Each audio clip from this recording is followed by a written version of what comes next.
Hello, Internet. Welcome back to the Fast Travel Lounge.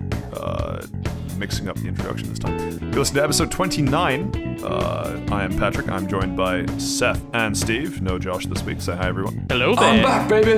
Yeah, we've traded one for the other. Seth, throwing to you for a sec. Is this an improvement? Is this trade going to give us more points in the fantasy league that is the Fast Travel Lounge Fantasy League? Steve, do you like Blitzball? It's alright. It's an improvement. Do you want to explain what Blitzball is? Because I get the feeling that's like the Venn diagram of people that know what Blitzball is and normal I feel like societies. it's one of those, if you know, you know, if you don't, you don't. You know what I'm saying? Yeah, we don't need to explain Blitzball. It's like if you're in the know, you're in the know, and you're one of the good ones. If you know what Blitzball is, you are also an improvement. You're an improvement to the fantasy league that is the audience of Fast Travel Lounge. So what would you describe Blitzball as then? Is Underwater it soccer. underwater basketball? Okay, soccer. Okay. I would have said it's basketball. Underwater soccer is just water polo, isn't it? No, you're but this is underwater like water polo. in like actual full-on underwater. You're trapped in a bubble of water. You're not trapped. You're free to leave whenever you want, but you're playing underwater. I like to believe that they're trapped in there. Something could fucking teeters could fucking drown, eh? They hold their breath for very long times. Final Fantasy's When an they alright game. when they go through the air, does the bubble get smaller? No. I think it's just in a constant state of getting filled up. Like I believe it's in a glass dome. I thought it was just like someone's blowing like a big giant's blowing like a bubble, but it never quite pops, and he's got to keep going the. But it does really Every so often he has to stop and just the bubble. And every now and then he does the. Well, I can't do the sound, but like he's hocking up a loogie in there. Can we move on, please? Seth, I don't want to see Steve's bubble anymore. In fact, you're the host, Patrick. You're the one that controls the pace of this segment. True. That's very true, actually. Yeah, you're right. That's on me, guys. My bad. Well, we got through the absolutely ginormous just list of lists last week, and this week seems like it's a bit shorter. Thank God. Few things to cover off. Should be good. Krispy Kreme chat. Just quick check in from the guys. How are we doing on the Krispy Kreme front? I went to Hobart last week, and in the domestic terminal, I spotted a Krispy Kreme. I promptly. What are you doing going to Hobart? Dark Mofo, baby. It's like an arts festival down there. It's really good. Highly recommend it. I'll be going next year as well. I'll see. We'll do. I'm we'll do a surprised fan that there meet was and an greet arts down there. festival and it wasn't in Melbourne. Well, no, it's just there's a lot of it. I'm surprised there was anything and it was in Hobart. Well, no, it's like it's set up by the guy that owns that Mona art gallery down there, and he's pretty much just bankrolled this. There's an art Yeah. gallery in Hobart in general? Yeah. I thought it was just a prison island for Australia. True. That's what it used to be. But I can't So it's the prisoner arts program. You get to walk in and see what you want to put on the fridge for reformed criminals. Yeah. No, yeah, it's Hobart's like really known for its art, I guess, because it's got Mona, which is this billionaire or millionaire or whatever he is, David Walsh. That sort of collected a bunch of like weird pieces. Whoa, you can't just dox a rich person like that. He'll come after you, bro. What do you mean? He literally owns the museum. It's fact. It's literally so the museum has like a wall of like unironically like a wall filled with vaginas. It's got a machine that like makes poop and it literally poops it out and it like stinks. I'm sorry, can we go back to the pussy wall for a moment? Yes. What would an ironic wall of vaginas look like, Steve? I don't know. Like a wall of cats or something? Okay, he's got us there. Yeah, all right. But anyway, so we're getting way off topic here. So then I'm in the domestic airport and there's a Krispy Kreme. I walk over there and I'm like, hey, 2 Krispy Kremes and a mocha, please. And the lady's like, yeah, sure thing, $9. And I'm like, thanks. And then I had my original glazed then and there, smashed it down in about 2 bites. And then I left the other one in my bag and I forgot about it. And I had that a week later. Had that yesterday, actually. Wait, you had a Krispy Kreme donut a whole week later? Yeah, it was in the bottom of my bag. They preserve really nice. I'm surprised the sniffer dogs didn't get to it first. I was fighting them. They're not going to eat my Sorry, but this is Australia. We're more trustworthy of our airport travel. What do you mean? One of the fuck are you most talking popular about? shows on TV is Border Patrol, and it's just people trying to get in and out of Australia with contraband. Yeah, but we Krispy don't need Kreme's to. not contraband. We don't need the sniffer dogs. We just have people checking your asshole. Hey, Steve, Krispy Kreme is so good it should be illegal, all right? That is true. That is Shout true. out to You know what- Krispy Kreme. You know what actually is illegal? How we're not being sponsored for this. Yeah, see, Literally, my bit was going to be true. that I've started to refuse eating Krispy Kreme until they sponsor us. But that's Well, I'm not not going gonna to do hold that. up long. No, it's, Seth, we talked about get on the fucking side, all right? we can't have this Either sort of with- dissent. you're either with Krispy Kreme or you're against Krispy Kreme. We need to appear united in this, all right? Anyway, getting wildly off topic. Crazy how we do that. Never been done before.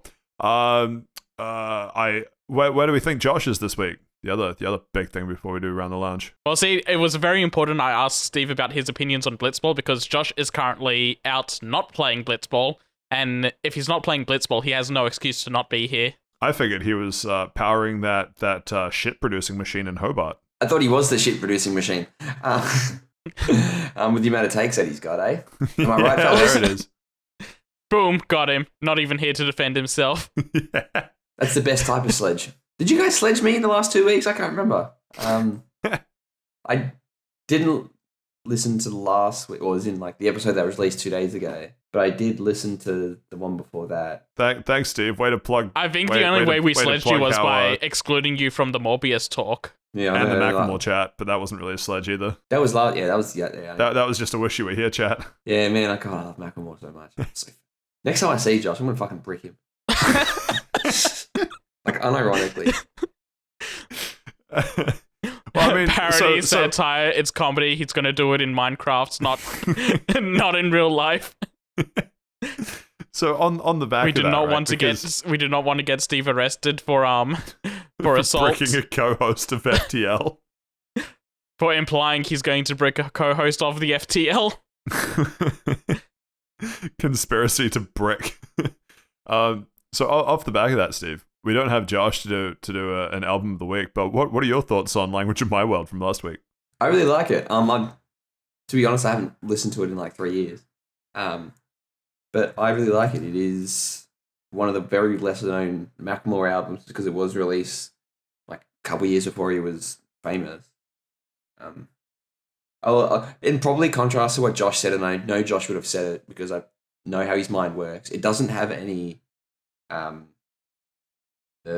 the kids say bangers on it. Like there's no songs that I would, if that came on in like a nightclub or like a house party or something, I'd be like, yeah, this is a really great song. It's more the album's more. Do you not go to house parties and just blast like Bush song on maximum volume? Depends what type of house party I'm going to, eh? Depends what everybody what the Depends on how they political feel leanings about. are. Yeah, it depends on how they feel about the Bush v Gore election of 2004 Yeah.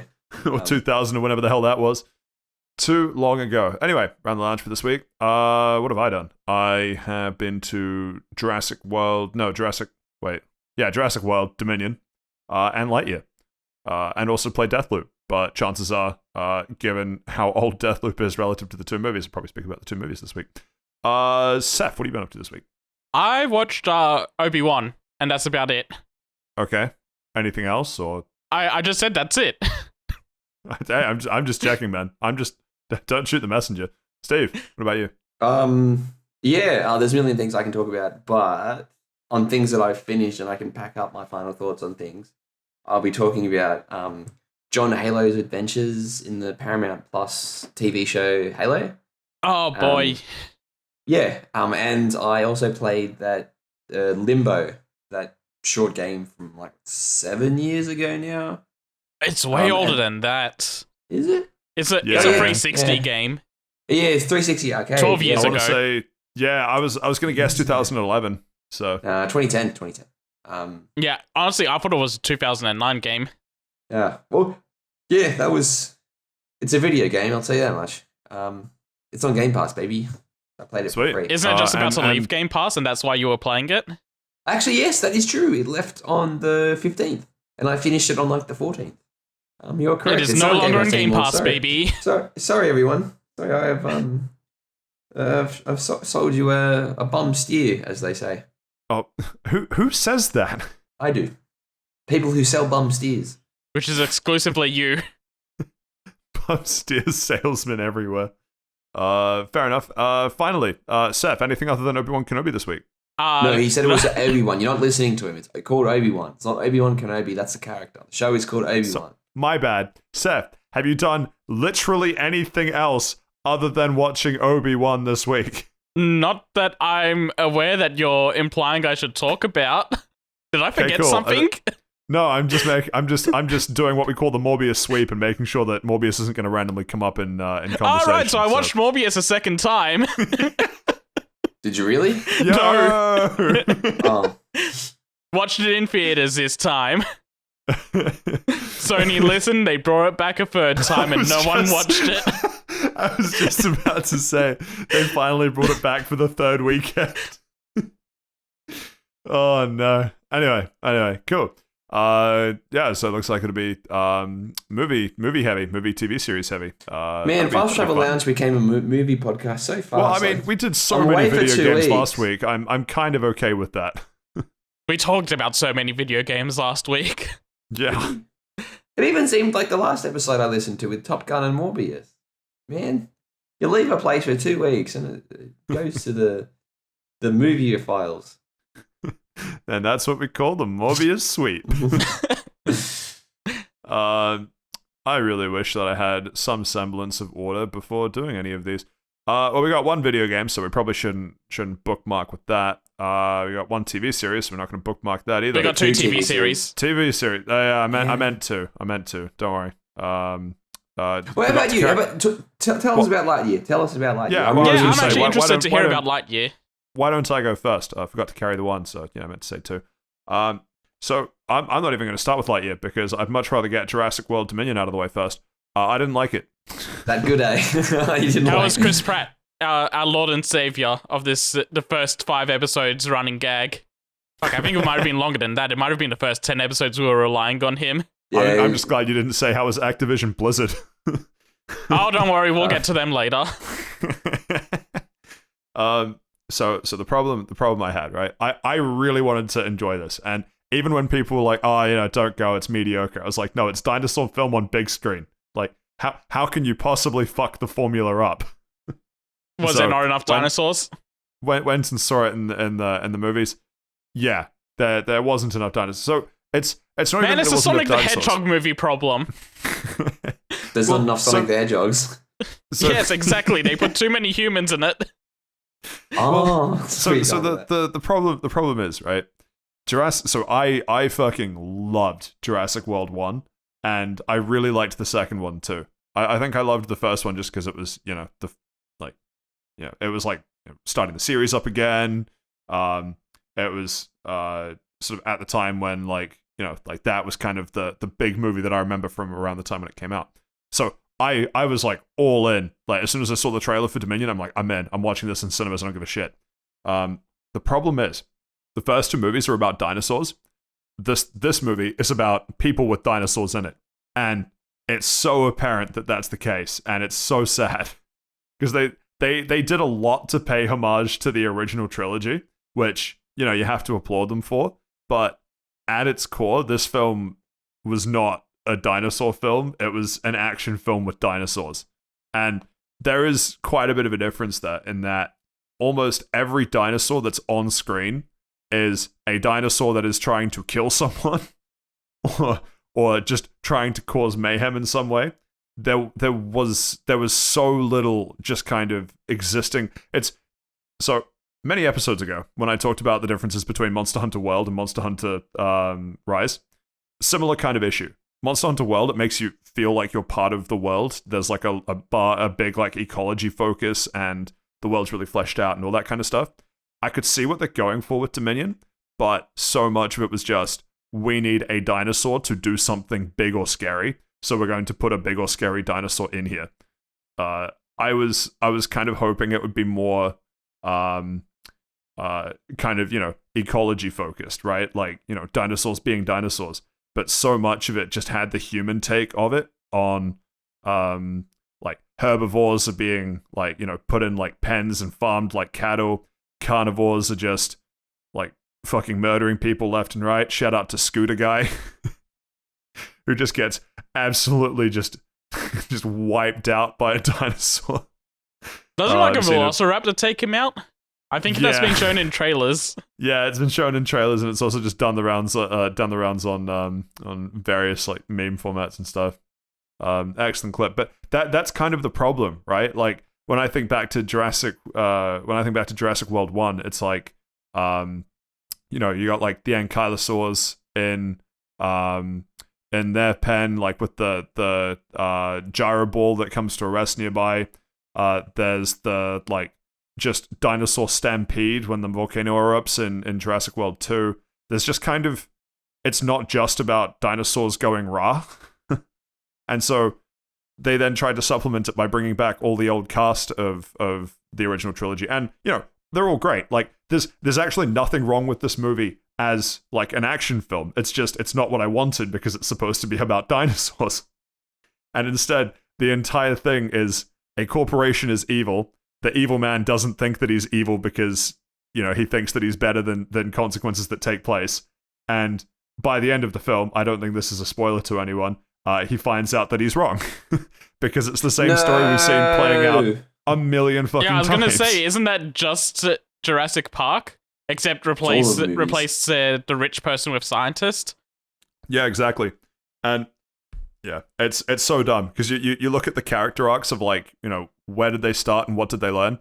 I don't think anyone learned fucking anything. They went there. It was an action film. They did stuff for 2 hours and then they all went home. The end.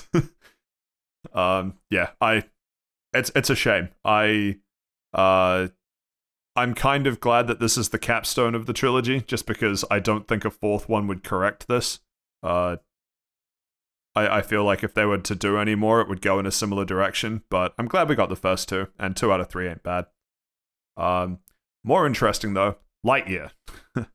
So, I really liked Lightyear. Actually, I'm just going to swap it over, because I realized, basically just stopped the Jurassic World chat at almost bang on 5 minutes. Yay me.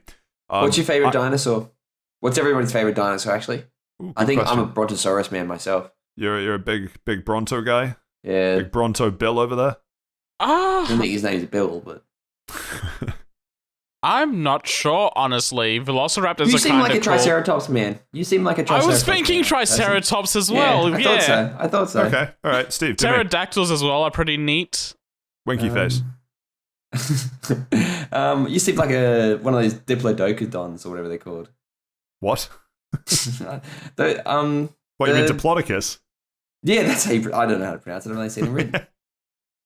I'm pleased you think that, but you would be wrong. I'm a big Ankylosaurus fan. Oh, an ankylosaur. Good choice. Yeah, I'm a late Cretaceous boy. Stegos are also pretty cool. Do you guys ever watch that Dinosaur King show?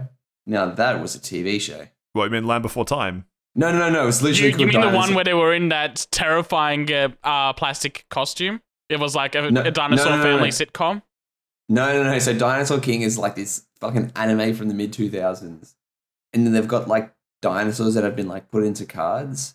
And then like there are these other dinosaurs that are like roaming the earth, so they have to use their cards to fight the dinosaurs. It's the most fucking bullshit thing. And even like 10-year-olds even knew this is fucking horseshit. I don't think the CG in this looks horrifying. An Australian thing. Yeah, so they had like CG for the dinosaurs. And it was like my first experience of like traditional anime with CG. And me and my brother just fucking hated it. We were like, oh yeah, Dinosaur King's on, yeah. The theme song is a fucking banger. Everybody go type in dinosaur theme and see if you can get the English one. Oh man, Dinosaur King is what you want to be. Because that's fucking I'm timestamping this here. I'm going to put a GIF from the show into the chat. Just so Patrick has context of what I'm looking at as well and why the CG is horrifying. And I'll put context in for the audience as well. Oh my god. Okay. I'm getting big, like, Jimmy Neutron if Jimmy Neutron was to animate a separate show type vibes. Yeah. Like, if Jimmy Neutron himself animated another show. That's what I feel like this is. This looks like it's not much longer after Reboot, the CG show. and this is from Never heard of her. this anime is from 2010. Jesus. Reboot was one of the first CG television series. I think it might have been the first. You know the French made an anime? It's called Code Lyoko. Now that is a TV show. Yeah, weirdly, I remember Code Lyoko. I don't remember this. Yeah, I don't know what you're talking about, Seth. I'm having a stroke. Yeah, but I just thought I'd ask what everybody's favorite dinosaur is, and then start talking about Code Lyoko, the French anime. Yep. Sorry, carry on. What were you saying about Lightyear? Fair enough. So I really like Lightyear, which is weird because everything that I've seen about Lightyear. So I'm having a bit of a Josh take crisis, if you will. I need the boys to support me in this. Critically, everyone says Jurassic World Dominion is great and that Lightyear isn't. And I want to say the opposite. Am I the Josh or is the world the Josh? I'm hearing a lot of people either really like this movie or really hate it. Like, there's no in between. You're either on one side of the camp or the other. You reckon the people that are on the wrong side of the camp are just like watching into the dark so they don't get it? They turn the lights on and really get the Lightyear experience? Maybe they're just too cynical about Disney stuff now. Maybe they're just only watching it for like a month and not a year. Maybe they don't understand this measure of distance and not actual time. They need to press rewind on their video player. Man, remember the kid in Brock's gym that says you're light years away from facing Brock? And he's both wrong about time and distance. Because Brock is right there, 10 meters away. I bodied that kid. Yeah. I gave that kid a physics lesson and then I murdered his pet. I don't even fight him anymore. I just walk around him. Oh, you're wasting the experience. Oh, big fella, what are you doing? Yeah, he's not worth it. Honestly, true. No, I'm a Steve on this. XP from trainer battles is a precious resource, my man. That is also true. Anyway, like we're drifting off the Pokemon talk, which is what we do every 10 minutes. Did I turn into Saif? I'm just unable to talk about the one thing I'm trying to talk about now. Yeah, exactly. How does it feel? So Final Fantasy 14 is actually banger of a game. So the responses I've seen to Lightyear are also quite polarizing. People love it or hate it. The weird part is that most of the criticism against it is coming from right-wing, I don't know, social media / Twitter, whatever, that talks about one gay relationship in the film, which is funny because they talk about how they want to like strip all of that out of films, but there's like we will only have cisgendered white people in these films. Like it's not even like so. It's so weird because I can almost see where they're coming from if there was like if a major part of Lightyear was this gay relationship, I could kind of see where they're coming from. And it's like, oh, they're hyping it up, they're making it political, all that stuff. I could kind of see where they're coming from if that were the case. It's literally, and I cannot stress this enough, 10 seconds. The entire gay relationship is summed up in roughly 10 seconds of footage featuring a kiss at the wedding, a reference of someone saying, I met someone, and then Chris Evans, I think. It is Chris Evans, right? I thought it was Chris Captain Pratt. America? Yeah, it's Chris Evans. He's voicing Buzz in this movie. Too many Chris's, I'll tell you that much. Too many Chris's in the kitchen, I agree. So there's 10 seconds of like some wedding footage. Chris Evans asks, the person says, oh, I met someone, and Chris Evans says, oh, what's her name instead of what's his name? And then it gets referenced, I think, once more right towards the end of the film with, my grandmother still, or mother, grandmother. I don't remember the relationship anymore. I think it was mother. My mother still found someone. I don't remember. God, it's weird. Because the thing is, there's like time jumps. So I don't remember the relationship. But like, the point is, there is a grand total of 10 to 15 seconds of this. And it's weird seeing everyone talk about, this movie sucks, go woke, go broke. And it's like, this is the like tamest, this is the in air quotes best way that Disney could put a gay relationship in a film that shouldn't be controversial. And there's still like, there was a thing, I think it was even today, like there was like some cinemas in Oklahoma, somewhere in Oklahoma, might have been city, I don't remember where, talking about how they have a sign on the film saying, hey, there is a same-sex kiss in this movie. We will do our best to fast forward the film. spelling may damn not it. be Jesus. exact. And it's like, my guy, it's 10 seconds. I don't get it. I'm yet to see criticism of the film that doesn't come from a place of I don't like watching a same-sex relationship on screen, which, if that's a position you hold, fine. I strongly disagree and think you're kind of an idiot, especially when it's only 10 seconds of the film and it has no bearing on the plot or characters other than that. But, you know, you do you, I guess. But outside of all of that, I don't even like it because of that. I like it because of the themes that it touches on. It touches on, like, responsibility and handling mistakes. It's got time travel. It's a fucking Disney Pixar film, so it just looks great as an animated film. What's the robot cat? I think is Socks. The robot cat is like a top character. They did a trailer showing the introduction of Socks, and yeah, just from that small trailer, I was like, that's really cute. He looks like a fantastic character. Yeah, Socks is a fantastic fucking character, and yeah, like the thing is, if I in some weird parallel universe were to try and make a film about some of the themes that Lightyear touches on, I would like explore the same things that Lightyear does. So I just automatically have buy-in because of the way that they did it and the way that they introduce Emperor Zurg and how all of that plays out. I'm trying to keep it real spoiler like free.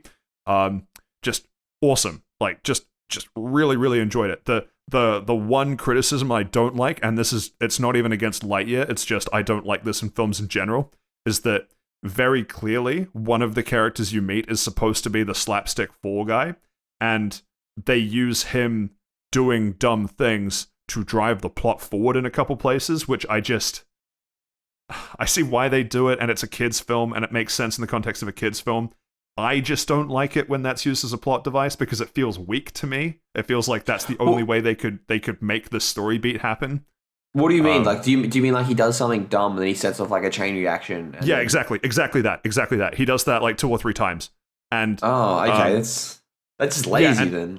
Exactly, and it feels lazy, and because he's kind of like slapsticky and funny to watch as he does it. I'm sure a kid watching this would be like, oh, he's really funny, I really like him. Fine. But to me, watching this kid's film as a 26-year-old, to express this very, very niche opinion of a kid's film, I don't like that as when it drives plot forward. I think it's funny when it's comedy specific, but this was used to drive plot forward in a couple places, and that is kind of annoying because it just feels a bit lazy. But no, overall, I can sort of see where you're coming from, but. As much as I love being that guy, you're not the target audience, big fella. Well, that's why I say it's not even a criticism of Lightyear specifically. It's just I don't like seeing that in films, and Lightyear does it. So, it's not to my personal taste. Get out. I don't like chocolate, but I don't like this chocolate ice cream that I just ordered. Well, the Parks and Rec thing. There was a sign that said "Do not drink the water," so I made tea with it, and now I'm sick. But yeah, I really, really enjoyed Lightyear. I don't know how many other animated / movies for kids that I've seen this year, but Lightyear would definitely be amongst the top. Really enjoyed it. Cool. Sucks that some people don't like watching 2 girls kiss on screen, which in some contexts people might think is hot. But anyway, that's all I really have to say about both movies I saw. Both rated out of 10, please. Where's the fair review? Point. Jurassic World, as an action film, it was quite enjoyable to see it on a big screen, like 4 or 5, but as like a dinosaur film that I was expecting to be the end cap to a trilogy of dinosaur films, 3. Ugh. Yeah, no, it really just like, But Lightyear, fucking, like, Socks alone makes it a 9. The rest of the film together, probably 9.5. Like, really, really big contender for one of my favorite films of the year. Why don't we kick it to Limbo? Very good. So Limbo's usually it's a game you play at parties. 2 people usually hold like a stick. Oh yeah. And then Man, I always sucked at this. I am You not have to, like, flexible bend enough down. or fit enough for Limbo. Yeah, they just had to bend down under it. Actually, Isn't but that, isn't that what the Sweet Life on Deck was doing a lot of? I do not get that reference. It was limboing under the bar that Sweet Life set. I mean, Sweet Life of Zack and Cody. They then went on a cruise ship. It was called Sweet Life on Deck. It was on Disney Channel. It was great. They did Limbo. Sorry, my family was too poor to get the Disney Channel, big fella. Sorry. Did you at I'm least get sorry for Cartoon your Network? loss. We were The stuck. We Grim were stuck watching Adventures of Dinosaur Billy and King. Mandy. The pilot episode of Grim Adventures of Billy and Mandy, where they have to play a game of Limbo with the Jamaican voiced Grim Reaper, but the Grim Reaper loses because of the psychotic dog of Billy, I think. Wasn't it a that cat? treats- Oh wait, no, it was I a thought dog. Pretty sure it was dog. Yeah. It was I don't remember the dog's name, but the command was kiss kiss, which Mandy yelled right at the end of the pilot episode. Bit Grim in the ass, and then he lost Limbo, and then he was enslaved to the kids for the rest of eternity. Excellent show. Anyway, Was it so Cuddles? Did you know It might that have been Cuddles the did dog. you know that the voice actor for Grim also went on to do Aku Aku in the Crash Bandicoot games? That actually makes a lot of sense. that's funny. Anyway, so the How good Limbo was game Crash that I'm- Bandicoot, though? Okay. They're fantastic games. Crash 4 though, kind of a pain in the ass to 100%. But Isn't it speaking like of good fours, Uncharted 4, excellent game. That is a very good game. Oh, but you know what else is a good game? Limbo. Is it? Let's find out. I don't know, I feel like we're going to get some controversial opinions about Limbo here. Well, it sort of depends. Okay, so to set the Well, scene for Saif, it's fine because Josh isn't here. Yeah, there's no Josh takes here. I get the feeling Josh feels very strongly about this game, and I don't know why, because I've never spoken to him about it. So, as we said before, Limbo came out in 2010. It's a puzzle platform game. It has a very... It's 2D. It's got a very noir art style. Like, it's pretty much in black and white. It's a very dark game, both thematically and art style wise. There's a lot of like shadows that obscure what you can see. There's a bunch of the only light on the screen is actually coming from like a gap in the scenery, whether it be like through trees or through buildings or anything. There's very minimal sounds to the point where it's like, oh, is my sound turned on? I had that moment a couple of times. And essentially you play the role... there is very little story. Look, there is no story told in this. It's like you play the role of this kid as he's trying to make his way through this world safely. And it's a very depressing world. The kid gets killed numerous times because it's a platforming game and you're trying to get onto the next platform, get to the next area.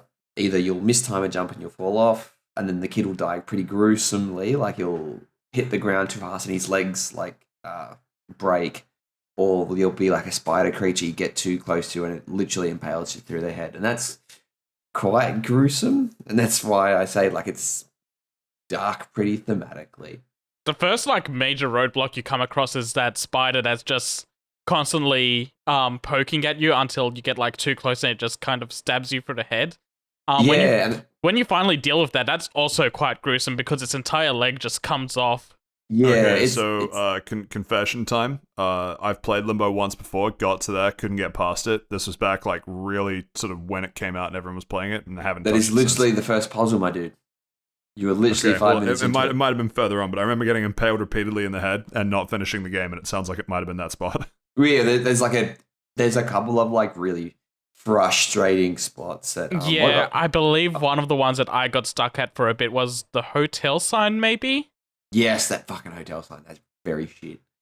Because the platforming is very tight. It's very, you have to be exact. You have to jump. Yeah, I wouldn't call it exactly. tight. I'd call it precise. Like it's too heavy and kind of trying to be as realistic as it can be. Because it feels like you're a kid just jumping over gaps. Yeah, it definitely feels more like realistic as opposed to like video gaming. Like you don't jump very far, you do not jump very high. The distance you can actually fall downwards before you actually get killed off, and there's no like health or you can't take a certain amount of hits. It's literally one hit and you're dead type of thing. Yeah, you fail the puzzle, you're dead. You get the jump Essentially, wrong, you're dead. Yeah, usually like if you're failing a puzzle wrong, results in deaths, then you got to restart. The checkpoints are really fair, so that's really nice.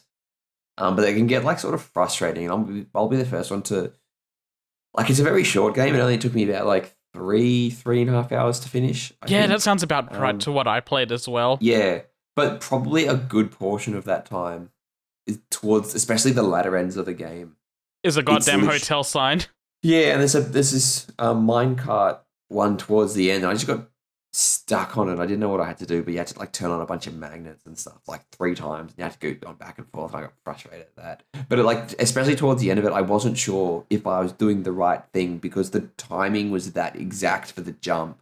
I went through like a guide to be like, okay, I can't make this jump. What am I missing? And it just turns out that I just wasn't timing. I was like 2 steps off for the jump, which is a bit like frustrating.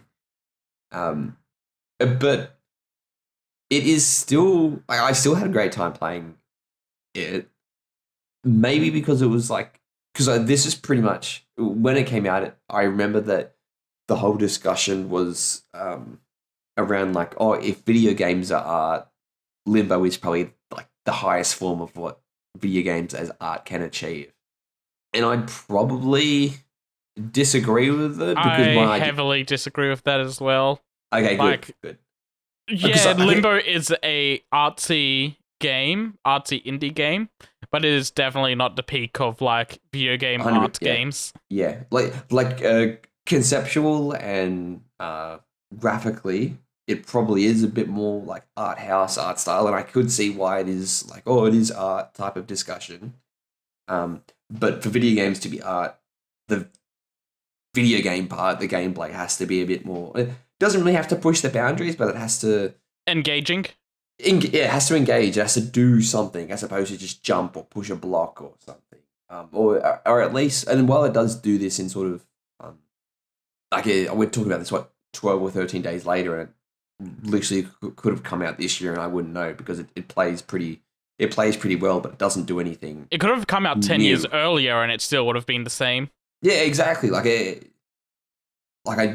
Realistically, this game could have probably cost like $5 to make because, well, probably not. I don't understand how budgets work. How money works. Yeah, how money works as well. But I can definitely see how people could get that view, but then at the same time, because the story they don't really tell a story, but you can sort of tell what's going on. By like the fields he's traversing and the area and the environments he's going to.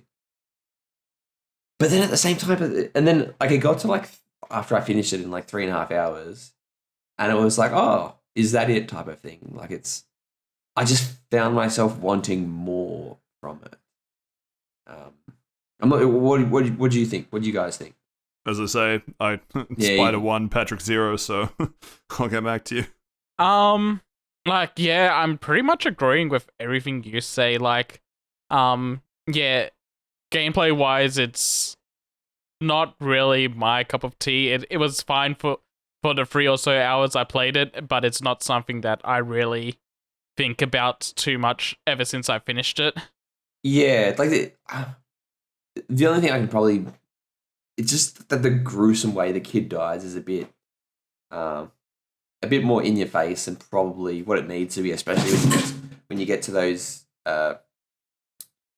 end sort of levels, and it's pretty much like, oh look, I've died again. Oops, I've died again. Whoops, I've died again. And it's like, all right, I'm seeing this kid break his legs like 40 times now. It's not funny anymore. And there's like an achievement for actually going the whole way without dying, and I'm like, oh, this is, of course I can do that. This is really easy. And I died in like the first 2 minutes, so. I got cocky. There's no way I'm getting 100% on those achievements.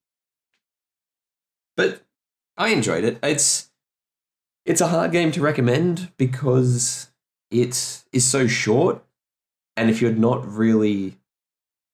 into like 2D platformers or puzzle games generally, I could see you're getting like very frustrated by it. And games like this, like puzzle games, are pretty much the second you look up for a guide for it. Like, I'll be the first to be honest, like, I was getting frustrated with it, and, like, I did try, like, for like 10, 15 minutes at the same spot. And when I couldn't get to a solution, I'm like, fuck it, I'll just look at a guide. And I probably did it like 3 or 4 times. Right. Yeah. While we've been talking about this, or while Steve's been talking about this, I've been looking at like people's interpretations of the story, and I just came across one that's so out of left field. I don't know how to feel about it. It's 100% not what I took away from the game at all. But it's called the murder theory, and basically it's just someone's made a theory of how the game's about how the boy wakes up and is setting out to go and murder his sister, and all the traps and everything is his subconscious trying to stop him from reaching her. Damn. I think it's more of a boy looking for his sister, but I think that's because it doesn't do anything like story wise. It is up to interpretation, but at the same time, the game it's 100% like interpret the story how you will, sort of thing. Like nothing is ever explicitly told besides you are a boy and you're looking for your sister. There's a game that plays quite similarly, I think, or at least it has a similar art style in my head, where you're just kind of part of like the corporate machine and you're constantly moving to the right, but I don't remember what the name of it was. I remember that game. Yeah, it's by the same people, I think, as well. That's Inside. Yes, yes it is. Yeah, thank you. Yeah, Inside. That one I'm pretty sure I have played, although that's also been a while. Well, looking online, it looks like it's about the same.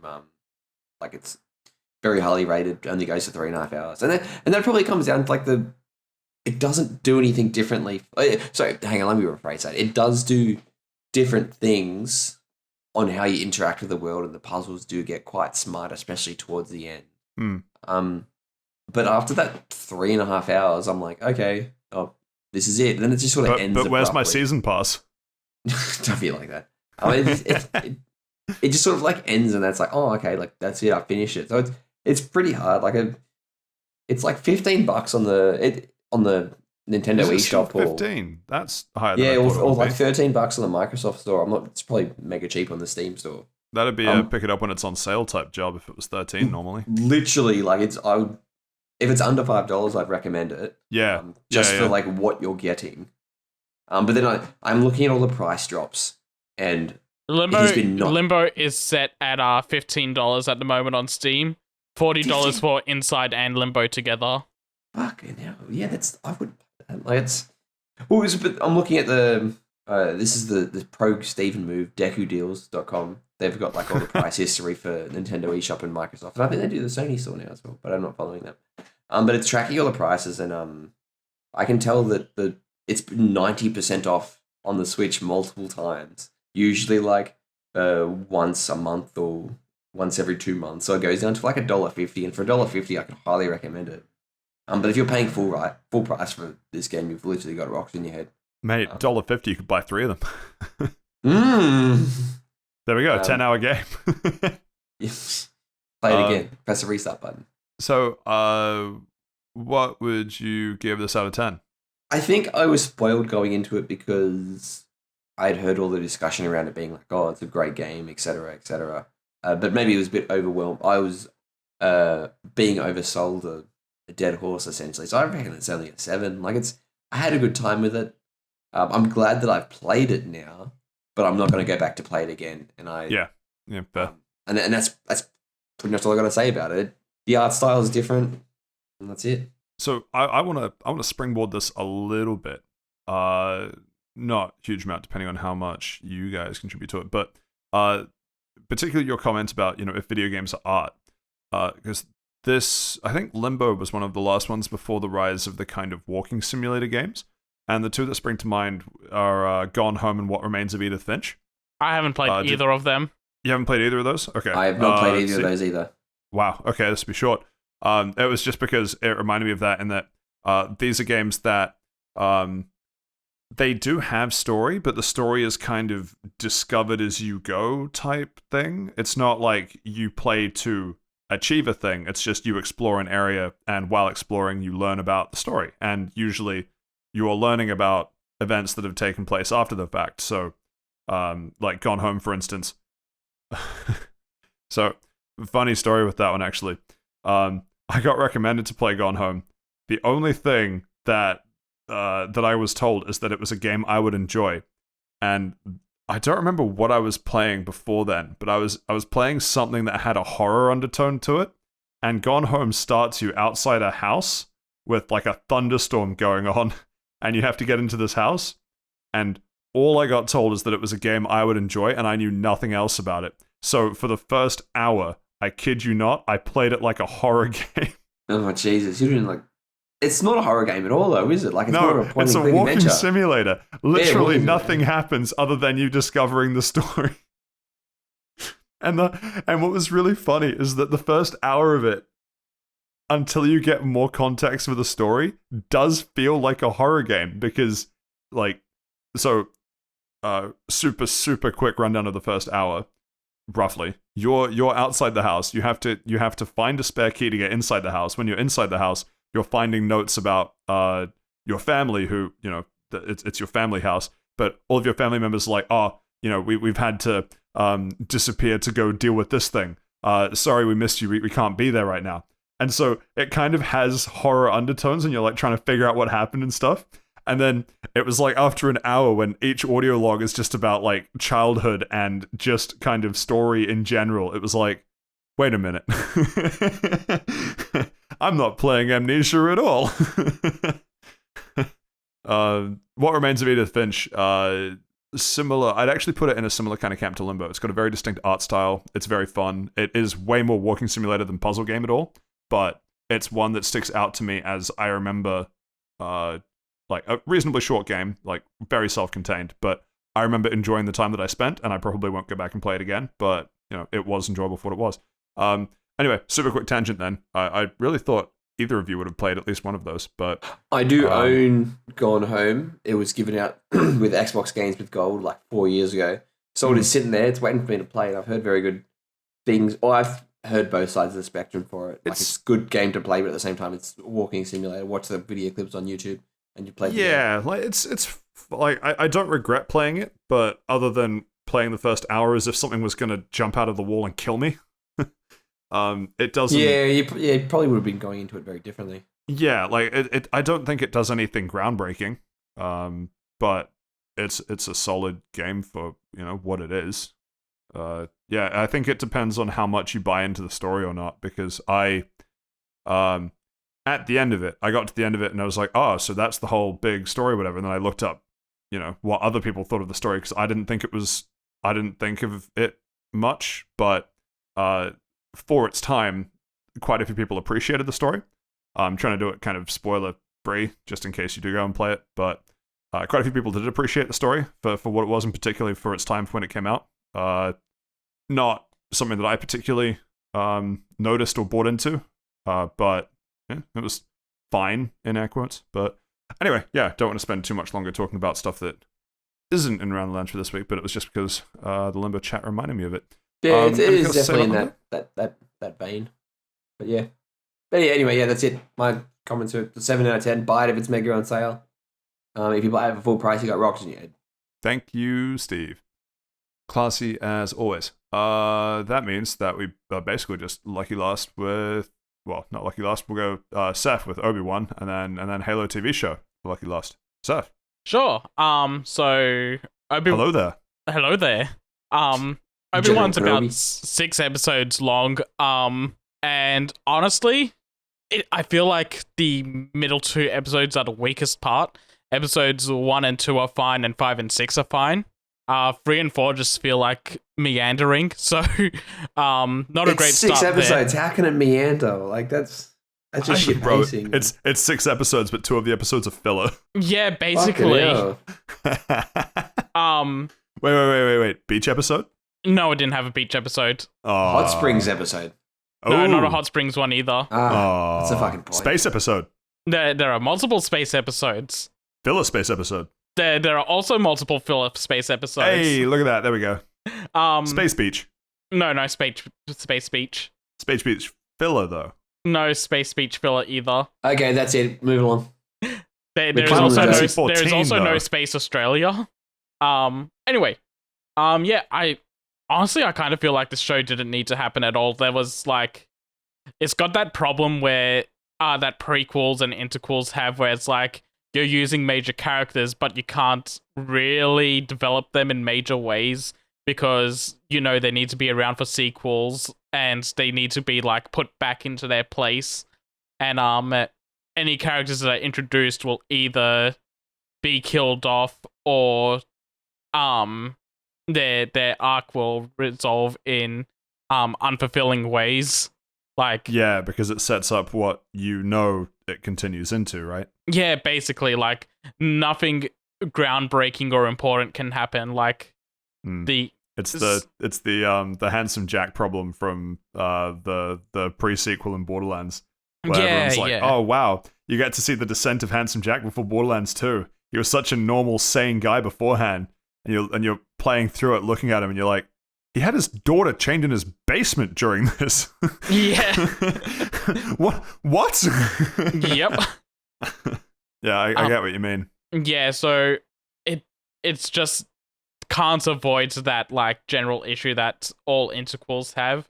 All it really did in general was explain why Leia knows Obi Wan and why she sends him a message at the beginning of A New Hope. And it also kind of explains why Obi-Wan says that Darth Vader killed Anakin Skywalker to Luke. Like, because I think also in New Hope he tells Luke, your father's dead, Darth Vader killed him. Well, that's not wrong, but, like, that's true. Yeah. Like, we didn't need this to be explained to us. Like, well, I didn't. Maybe I've got 2,000 IQ here, but there was 6 episodes dedicated to telling that story, all right, Steve? Shut the fuck up. Yeah, and those 6 episodes to tell that story is kind of wasted time. Is Leia in this one like a little girl? Yeah, this is 10 years after episode 3, so her and Luke are both 10-year-olds in this. Yeah, okay, because like my sister's been watching it. I should probably ask what her thoughts are on it. The only scene that I've seen of Obi-Wan is like a bunch of people saying, oh, this thing is like in this up in this small vent, and then there's just some little girl is just like, get me a ladder. I'm like, who's this bitch? Yeah, that's Leia. Zero context, just like, who the fuck does she think she is? Like, oh, okay, yeah, fair enough. The best moments in the show, honestly, is anything that does involve Darth Vader and Obi-Wan, though, because for context at the beginning, Obi-Wan actually thinks that Anakin is dead, and it's like a big reveal to him in episode 2 that no, he's actually alive, and the Inquisitors are working for him. And that's another thing that annoys me. The Grand Inquisitor stuff that happens in this show goes nowhere either. You mean like Star Wars episode 2 or no, episode 2 of Obi-Wan. I know. Big reveal before episode 3. Yeah, the Inquisitor storyline in this also goes nowhere because they do some major plays involving the Grand Inquisitor in episode 2, and then they just don't follow up on it properly for the rest of the show. That's a shame. Yeah, and there's a speaking of that that like camp thing, that's like a resistance movement called the Path, and that's also leads nowhere. In the show, like, they get dropped after episode 5, I think. Were they doing it to like set up for a season 2? No, I don't think so. It's just certain plot lines just get dropped or don't finish in fulfilling ways, which is why I think that this show is just kind of a waste of time outside of the Obi-Wan and Anakin stuff. But there's so much around that because they only take up a little bit of the runtime together that everything else doesn't really feel good to watch, in my opinion. And the main antagonist of the show also isn't that great. Like, you'd think it's Anakin Skywalker, but because he's as around so little, it's actually the third sister from the Inquisitors. Her name's Reva. This is the woman that everyone was complaining about because she's a black woman, and Star Wars fans just are insane people. Like you mentioned in Lightyear, people were complaining about there being a lesbian kiss scene. In this, people were complaining that there was a black woman in the show in general. I mean, to be fair, there was a black woman as a part of the lesbian kissing scene in Lightyear, so I think that one was justified by comparison. I'm noticing a trend here. I'm kidding. Yeah, no, there's definitely a trend. I'm something of a statistician myself. Yeah, absolutely fucked. Yeah. But no, people need to stop complaining about her being a black woman and complain that her character was bad and underutilized. I love that, like, so many people that have issues that's just like, I don't like it because she's black. Like, okay, like, weird take. I think it, like, I don't like her because, this plot arc wasn't executed directly, or I don't like these story beats that tried to drive her character forward. And everyone else is like, no, I just don't like her because she's black. You're like, yeah, there's no conversation to be had there. Yeah. But yeah, now I'm just thinking of the two guys that pull out lightsabers, just the all women are queens. Yeah. If she breathes, she's a thought. That's how I picture Obi Wan versus Anakin. But yeah, the show's just kind of at its best when it's got Darth Vader being Darth Vader, in the sense of, like, you try to fuck with him and he just casually puts his hand up and just says no, and you get fucked up, sort of way. Because there's a fight scene later on where spoilers, I guess, Reva goes to backstab Darth Vader because she wants him dead, actually. And there's this whole fight scene where he's just toying with her the entire time. She goes to swing, and her first attempt is like to swing her lightsaber while his back's turned, and she gets stopped, and he's just turning around with, like, his hands like pointed at the lightsaber, like, you really thought this would work? And then the fight continues for a little bit, and he's not even pulled out his lightsaber. He's just kind of avoiding her attacks and pushing her around with the Force until it gets to the point where she's using her double-bladed lightsaber, and he pulls it off her and breaks it in two. Then he keeps one and hands her the other one while she's down. That's baller. Jesus. That is so baller. And then while she gets back up, pulls it out and starts trying to attack him again. And he in the midst of the fight, she knocks his saber away, and she goes for another strike, and he pulls the saber out of her, like, he blocks it, pulls the saber out of her hand, pushes her away, and then uses the Force to grab the lightsaber he let her hit out of his hand back, and he's just got both of them. He's got both of them, and she's now defenseless. You know what would have been even more baller, though? If he took one of those single sabers, broke it in half, handed her the blade. I don't think that's how that works. Wait a minute. But it would have been great. Oh, my hands. But yeah, Darth Vader just being a baller, just absolutely demolishing anyone in his way is always fantastic, and yeah, that's fucking sick. The show deserves to exist just for that.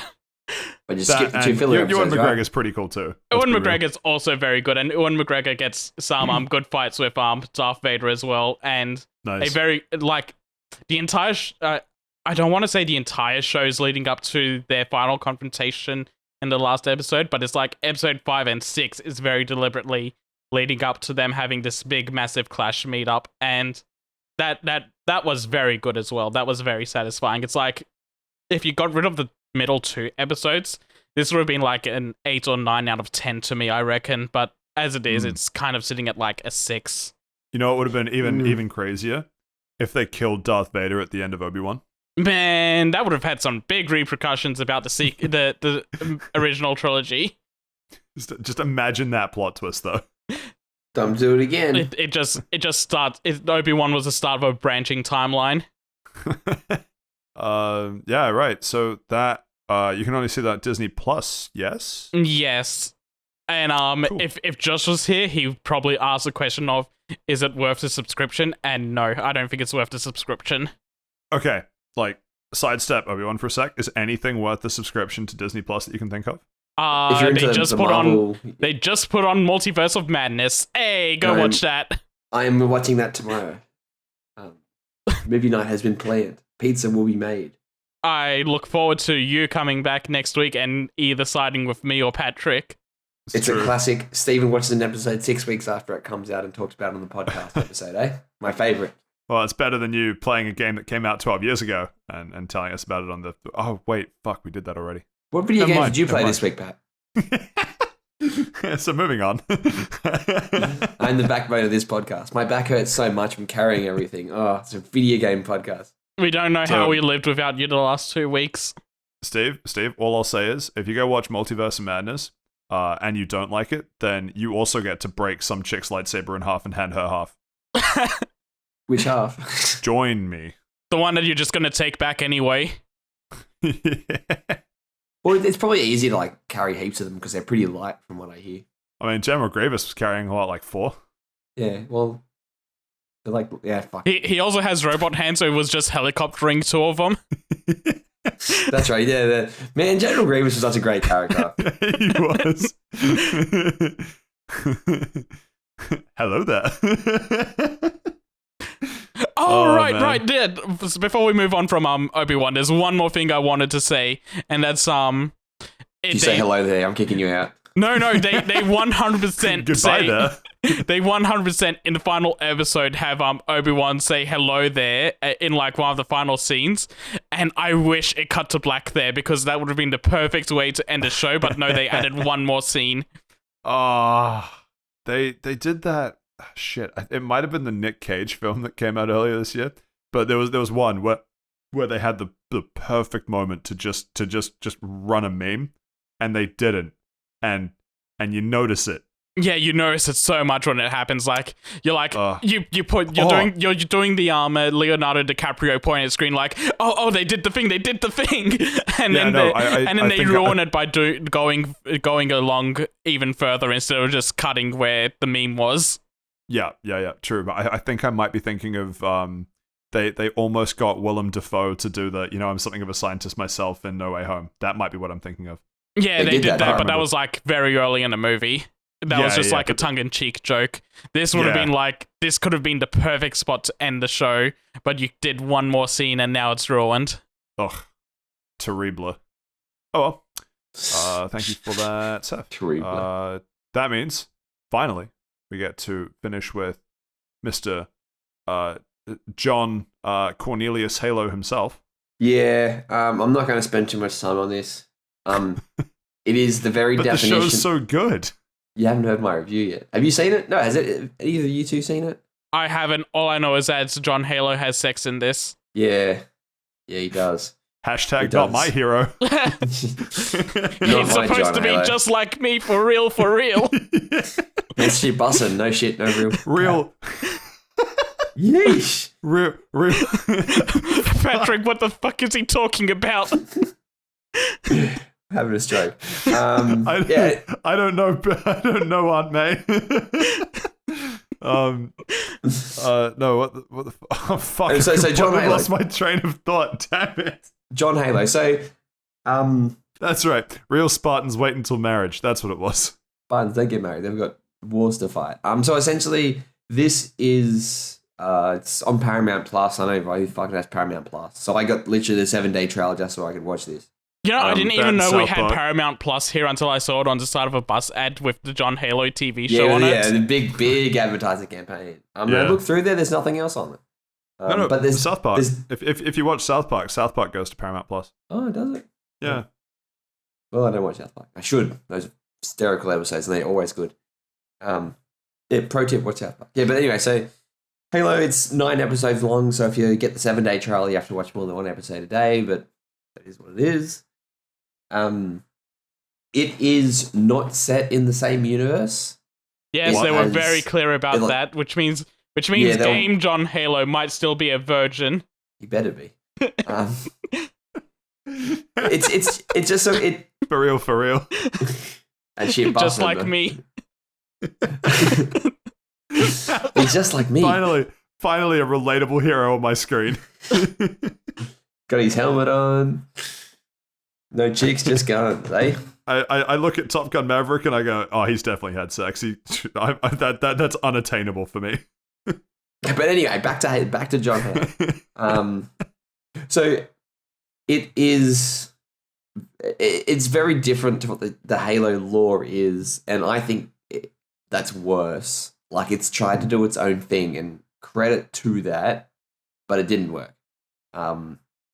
The Covenant don't seem like a threat. they're there in the first episode, and then they're in the last two episodes. The Covenant have like sort of taken this girl, and she's like one of their prophets because she can activate like Forerunner artifacts. And then the girl tries to sort of sneak in and talk with John Halo because John Halo can also the Master Chief. I don't know why I keep fucking calling him John Halo. It's probably just confusing everybody. Everyone calls him John Halo. It's fine. Yeah, Mr. John Halo to you. Mr. Halo. It just doesn't work. Like they've made it too generic sci-fi, and then there's a whole subplot of this girl trying to save her planet from like a rebellion at the same time, but there's no need for it. Like it literally Human girl, Covenant girl, Forerunner girl.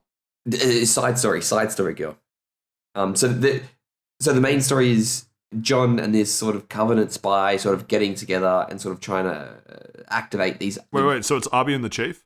Yes, RB's like the fast food restaurant chain in the United States. Yeah, the we do meat or whatever the fuck the tagline is. I have no clue what the tagline is. I'm pretty sure it's. Or is it we got the meat? I think it's Arby's. We got the meat. Fuck, I need to look this up. I'm pretty sure it's Arby's. We got the meat. Bragging now. I mean, hey, we got the meat. Well, yeah. I'm not going to spend that much time on it because I don't really think anybody should watch it because it tried something, it didn't work. The fight scenes are pretty hit or miss. We have the meat. We have the meats. Well, Arby's, we have the meat. Yeah. Well, they shouldn't have the Halo. I'm glad I watched it to see like what it was like, and because I'm such a big Halo fan, I would like even though it does sort of set the lore differently, it would have been interesting to see if they did it right. I don't think they did do it right. There's probably about 3 episodes out of the 9 you could cut, and probably a couple of like 10 or 20 minute slots out of the other episodes, and you have a much better story. It's a shame that they're not fighting Covenant 24/7 because that's literally what Halo is, and that's what I was expecting for. How long are each episode? Probably between 50 minutes to about an hour. They're pretty long. Actually, I think like episode 5 is like 39 minutes, and it's so weird. So with the changes, so like you saying that the story doesn't work so good and that you could cut a bunch of stuff, is that you saying that if they had run it closer to the kind of canon of the games, it would be better? Or would it be better if they kind of leaned into the sci-fi universe that they were creating and their lore? They just need to do it in a different way. No, the former. Definitely that they should have stuck more to the lore. Like when they try to do their own thing and they sort of try to flesh out their own world, it doesn't work. Like it feels like a side plot. It definitely feels like this does not matter. The fate of this one girl trying to save her planet from a rebellion does not matter when you've got like the Spartan program literally fighting off an alien invasion. Like it does not matter. Yeah, I see. Yeah, and it just feels like it's. And then that gets really weird. Like they have like mystics, and there's this weird power. It doesn't work. Like it probably would exist if it existed by itself, but because they're sort of trying to jam a square into a circle, doesn't work. Does not work at all. Yeah, I'm glad I watched it. I wouldn't watch it again. I don't even. If you're a fan of Halo, maybe watch it just to sort of see if you like it. I have heard polarizing views. Some people sort of did like how they humanized John, but I don't really like that because he's literally supposed to be like a Spartan. Like he's supposed to be the Alpha Chad Spartan. Yeah, he's literally supposed to be a one-man army, like literally just shooting first and then shooting again. He's got to get the job done. But and they just miss so many things. Like but I could stand here nitpicking it all day. And they don't even mention that they just call them artifacts. They don't call them Forerunner artifacts. Like the Forerunner premise isn't explored. Like that's because the Forerunners come in season 2. Do you think there'll be 2 runners then? The Forerunners in season 4. Hey, yeah, there we go. I wanted to explain that one just in case. For the people with rocks in their head out there. Do you think that it being live action actually helped the storytelling in any way? Or was it a bit over the top? Good question. I think I didn't even really think about it. Because as all of you both are probably very well aware, they did an animated The Fall of Reach about like 10 years ago, and that was not very well done because they had no animation budget for it. But I thought but being live action was pretty good. The fight scenes were a bit corny and CG, so you can sort of tell they didn't really have a lot of budget for that, especially when like the Covenant was involved. But they probably could have done some other things just to. Were there any grunts screaming and running? Not really, actually. There was there was like a couple of them, but not really. There was probably only like a total of like half an hour, 45 minutes of actual Covenant fight scenes in the whole series. Like Holy when shit. I say the Covenant is not a big role, it is not a big role, it doesn't do it justice. Which is the whole purpose of this big alien force that is literally eclipsing humanity, and humanity going, you know what, fuck yes, we've got inferior firepower, inferior ships, we're gonna fuck you guys up. But you know what we do have? Bungee. Jumping. Yes. They're called 343. That's how we train John Halo. Nothing but bungee jumps. But yeah, I'm glad I didn't pay for Paramount Plus for it. Let me put it like that. Yeah, fair. Cool. Well, weird, somber, almost note to end it on, but thank you nonetheless. That means that we get to finish Random Lunch for this week. Thank you to Saif and Steve for the contributions, and we get to move on to part 2 for this week, which is of course the news. Biggest news of the week. Here we go. Mario movie director says that Chris Pratt's Mario voice won't offend Italians. Perfect. That's what I wanted to hear. Excellent news. Anyway, so Tony Hawk confirmed that actually there were a couple other games in development, but unfortunately, Vicarious Visions ended up having to abort them because of the Blizzard absorption, right? Yeah, that's basically what happened. From the beginning, there was the plan to do Tony Hawk Pro Skater 1 and 2 together, and then they were going to do 3 and 4. And this is all from Tony Hawk, by the way. This is him like being on This is coming from Mr. Hawk himself. Mr. Existential Crisis. He's like, what, 55? He's going through his midlife crisis. As much as I hate to say it doesn't matter anymore, but doesn't matter anymore, big fella. Hey, I go to Mr. Tony Hawk for all my skating games news, alright? Leave him alone. Yeah, leave Tony Hawk alone. He has a hard enough time not being recognized by air flight attendants. How old do Hawks so true. live? Anyway. Hawks? 12 years! He absorbs smaller, less significant hawks, beginning with other first names to obtain their power and therefore live longer. One of my favorites was someone looking at his identification and going, "Oh, Anthony Hawk, are you related to Tony Hawk?" Yeah, sure, why not? Yeah. You could even say he's right here, right now. Is he in the room with us? It's almost like he's wearing nothing at all. Anyway, Vicarious Visions did have the plan to make Tony Hawk Pro Skater 3 and 4 remastered or remake, and instead they got absorbed into Activision Blizzard, and Activision set out to go and find other studios, hear their pitches, see if they were up for the task, and they just they said they didn't. He said that Activision didn't trust anyone else, and it's just become a head ass moment of so you sent out the one developer you did trust to make this game that was selling gangbusters. Yeah. And what was the thought process? Would you guys have played it? Have you guys played? I would have. I love the Tony Hawk games. But did you play 3 and 4? Were those the shit ones? No, they were fine. I remember playing one of the. I'm not sure if it was 3 or 4, but I remember playing one of them on the PS1. I remember playing Pro Skater 4 on PS2. I also played the shit out of Underground 2, and I would have loved an Underground 1 and 2 remake. Yeah. I before all of this remaster and everything, the original Tony Hawk Pro Skater, they I guess ported it. I don't know. To PC ages ago, and I picked it up when it was on sale on Steam, and I unironically really enjoy that game, and I play it. I just boot it up and play it every so often just because it's fun. Yeah, it's just fun to get in there, do a couple of kickflips every now and then, get some points, and then forget about it for a while again. Graphics are ass. That's fine. Gameplay is fucking top quality. Music is banging. The soundtracks in these games have always been fantastic. So good. And the things that were good with the remakes was they couldn't get everything back from the original games, but they got the ones that mattered a lot, and then they filled out the rest of the soundtrack with like current skate culture music. Oh well, good job. What do you reckon Good skate job on culture the own music goal, sounds like now? Blizzard. It's mostly rap and R&B. Oh,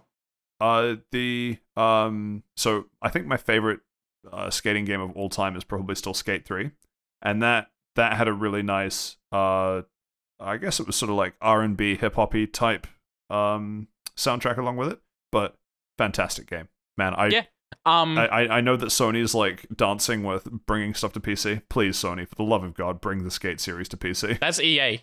I know. I played it on PS3 though, and I really want Sony to bring it to PC just for me.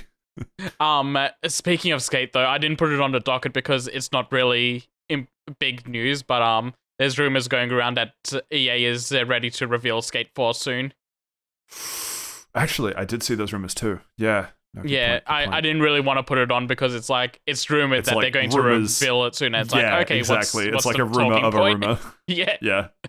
But, while we're talking about Tony Hawk, Pro Skater, and everything, might as well mention it. I mean, like, let's be real. Who the fuck is asking for a Last of Us Part 1 remaster? A surprisingly lot of- large amount of people because the special edition Shut- sold out right shut away. Seth, let me sit on my high horse for a sec, all right, please? No. You get back down Yeehaw. here with the rest of us. yeehaw, cowboy! Okay, well, in that case, let's just move on to the other Activision Blizzard news for this week. Where we have Should we just news combine the two of them into one discussion point? Yep. It's all shit regardless.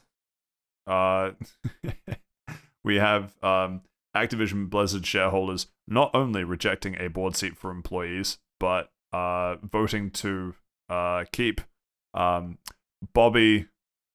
Really want a slamming middle name, but couldn't think of one. Oh, Bobby, the natural one. Yeah. Bobby Perfect Zero on the diversity tool Kotick. Keeping him on for another year on Activision Blizzard's board. Yeah, 95% of shareholders voted against having an employee representative on the board of directors. That is an that's like a extremely common thing. high amount. You never really have employees on the board of directors anyway. But I don't think it was going to be an employee, but someone that represents what the employees want. Yeah, like you never really get it's- those in boards. Yeah, well, anyway. that's why it's sort of weird. Like, if it wasn't Activision Blizzard, I probably wouldn't care that much. It's kind of like, yeah, no, it's not a common thing for employee representation to be on the board because they have other feedback mechanisms through internal structures of the company. But just because it's Activision Blizzard, it's like, yeah, if a company needs employee representation on a board, Activision Blizzard is probably one of the top, examples for it. Yeah, it's just like there's been so much shit going on with them recently that having an employee representative would have helped them out a ton. Yeah. It would have been good news if they said yes. And now it's bad news because it's like, no, almost 100% said no. Well, I'm not really surprised though. That's pretty much I don't think there's any companies that actually have employees on the board. Usually it's just a bunch of wankers that just put a lot of money into it and will drive it to full profits. Board of directors, man, talk about the people in the top 10 that are going to be guillotined when I'm in charge. Number 1, Bobby Kotick. Number 2, Josh. Number 3, Josh. It's Josh's opinions. Here lies Josh's takes. Yeah. Unfortunately, with Bobby Kotick staying on, that means that I think there's a reasonable chance that he remains the CEO through the Microsoft acquisition. Yeah.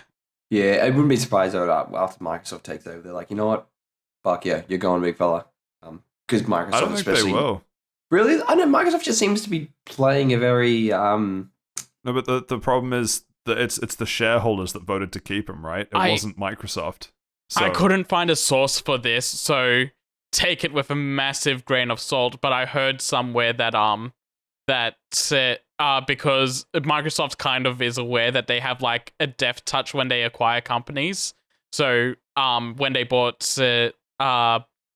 Bethesda, they've been very hands off with them and just kind of let Bethesda run as their own independent company, sort of thing.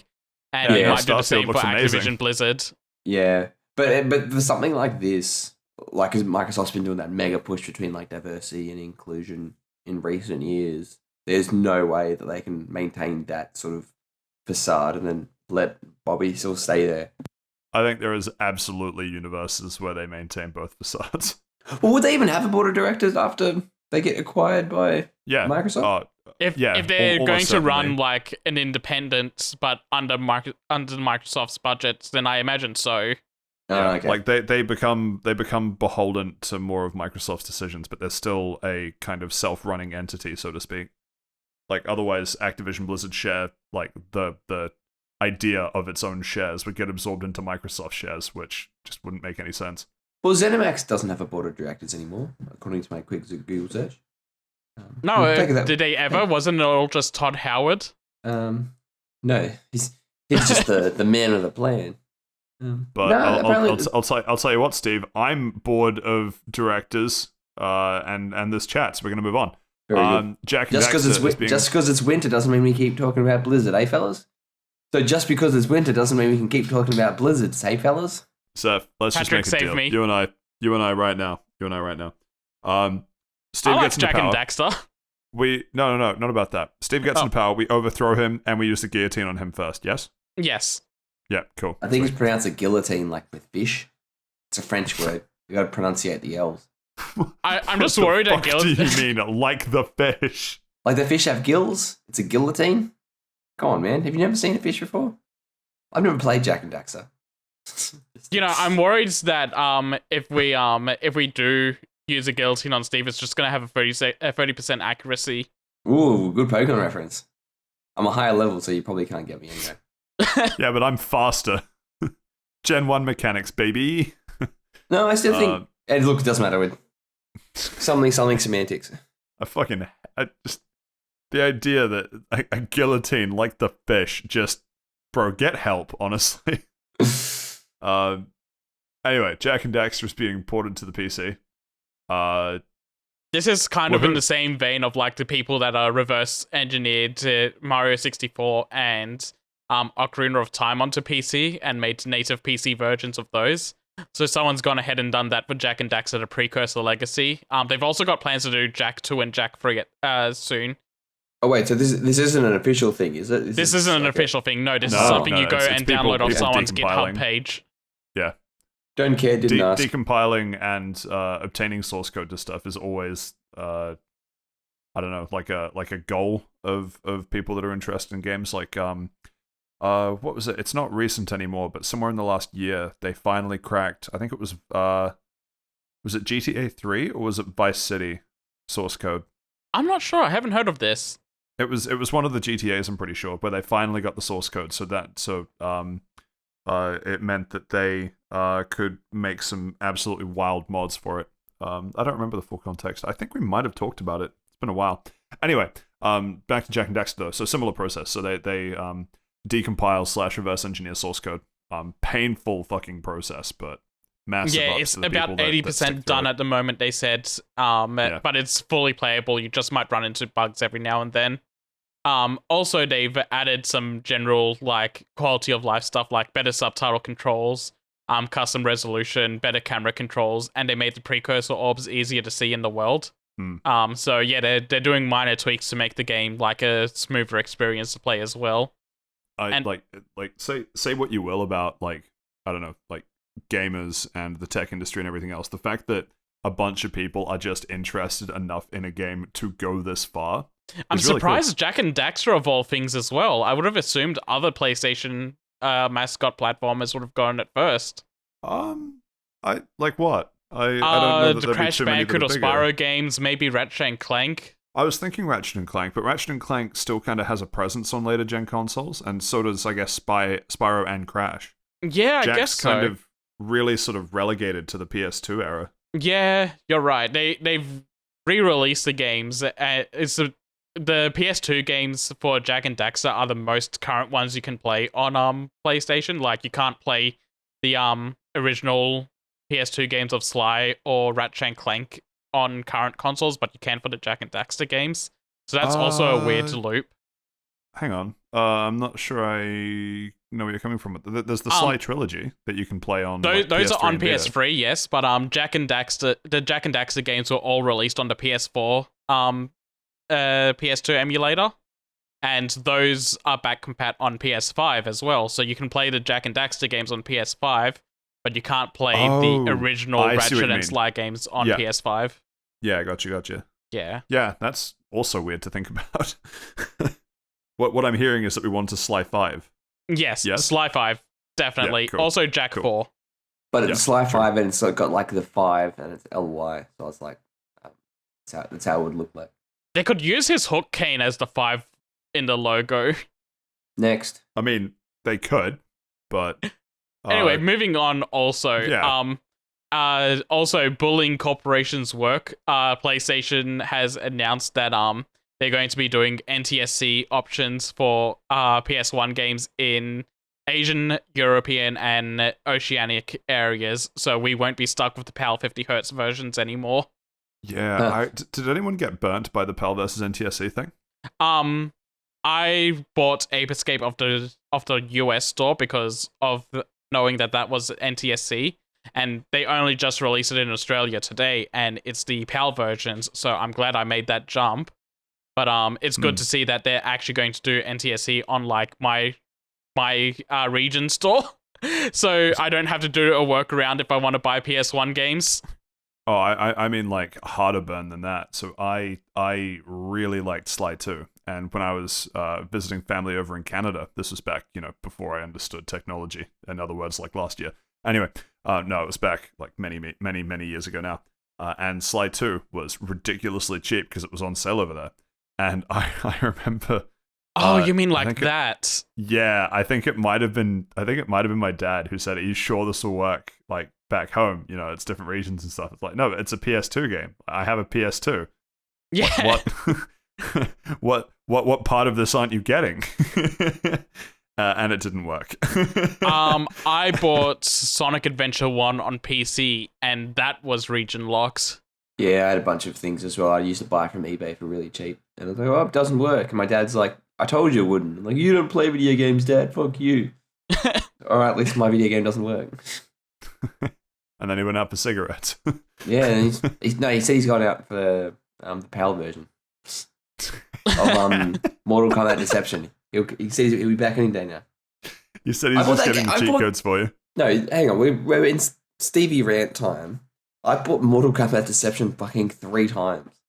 The first time it was it was an NTSC version, and I paid like $60 American. Well, I didn't pay it. My parents paid it, but it was like my birthday present. And it took like 6 weeks to get here. And I got it, and it didn't work. And my dad's like, yeah, cool, I told you it wouldn't work. All the best, big fella. Maybe we can sell it or something. And I was angry, so I didn't do anything. And then I actually got one from a cash converters. Hey, shout out to cash converters. It was probably stolen from someone. But whatever, it doesn't matter. I got it. CEX cash converters, wherever they are, if it's secondhand, it's definitely stolen from someone. Yeah. And then I lent it to a friend, and then he moved away. And he still had it. So he's got Michael, you've got my fucking Mortal Kombat Deception. Give it back. And then I had to buy it again. And so it took me 3 years to actually finish that game. I lost my Pokemon Emerald game cartridge a similar way. I let someone at school borrow it. Honestly, I don't remember their name because that was... How can you Oh not my God, remember their name? almost- Filthy. Because it was almost 20 years ago now. I accidentally stole someone's Pokemon Crystal. You're a piece of shit, Seth. You are number one on the guillotine. So Oh, I holy borrowed shit. it. You were that so kid. this was after my parents divorced, and I went to my dad's place for a weekend, and we went to one of his friends' places, and I borrowed someone's copy of like Pokemon Crystal with the full intention of giving it back, and my dad just never went back to their place. Sure. Piece of shit. Playing the divorce card as well. Mad. Fine, whatever. Wow. Enjoy your Pokemon Crystal. Hope you'd love it. I don't have it Shit. anymore. Oh, yeah. Oh. I have my Pokemon Gold though. Yeah, I think it was James who I lent Emerald to and just didn't give it back. So Piece of shit, James. Give it back. yeah, I know, right? I wound up going to his house to try and get it back. It was like because it was real unfortunate circumstances because I lent it and then I kind of shifted schools. So Wait a minute, this isn't his fault at all. no, it's definitely his fault because he was supposed to give it back. And then He knew that Patrick was shifting schools.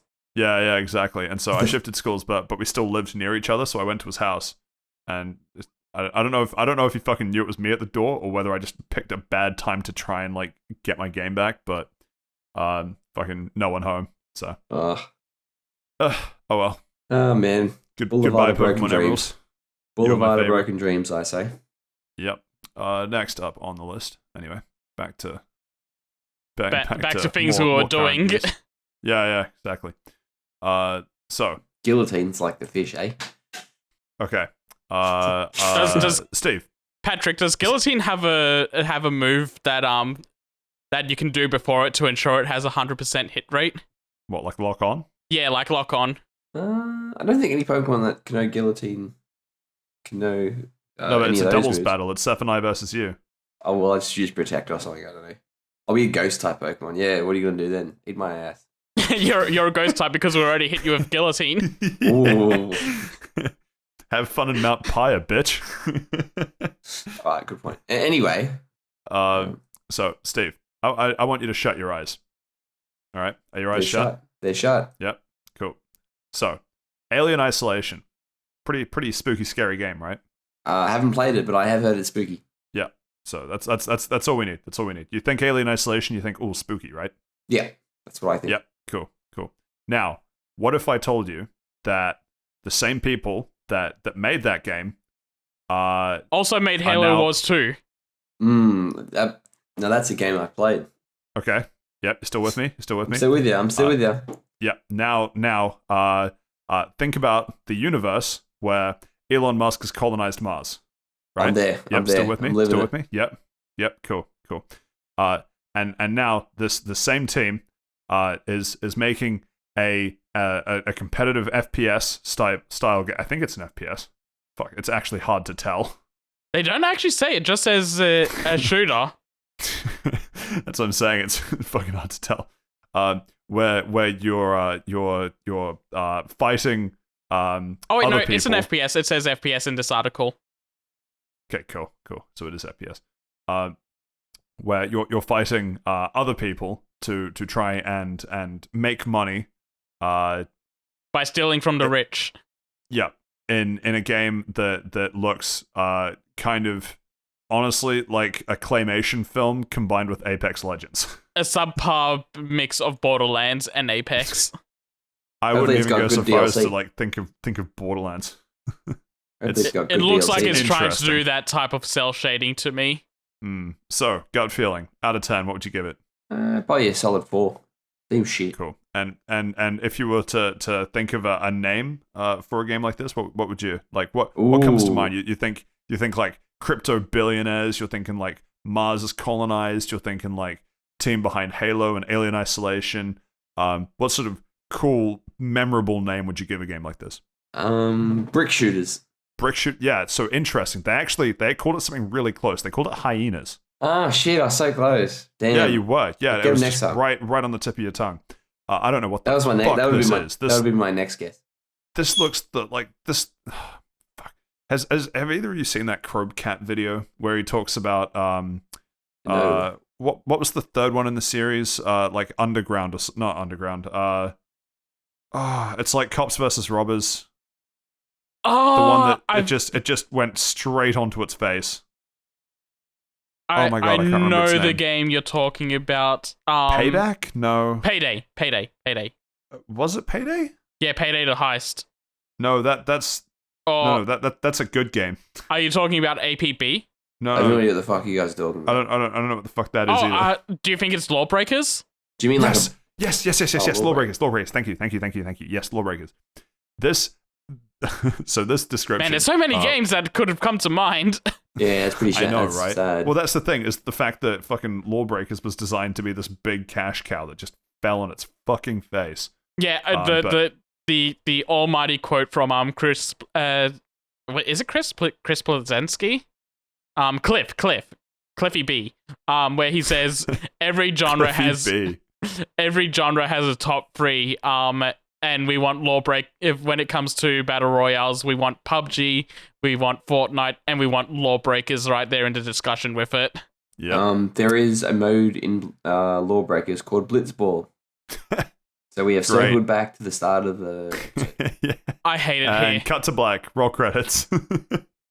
But no, like so this is an article courtesy of IGN talking about Hyenas, this new multiplayer shooter. It honestly reads like it's trying to be Lawbreakers. There is so little that sets this game apart from anything else that's come out in a similar field recently. I don't understand. Maybe this game is better than it looks. Fine, but between the trailer and the article describing the game, this is so this is such a turn off for me in terms of what I can expect from this game. I kind of think it's got interesting ideas. It's just the way everything around this initial reveal is handled really badly, just like Sonic Frontiers. Notice a trend with Sega things right now. Right. Also, this is published by Sega.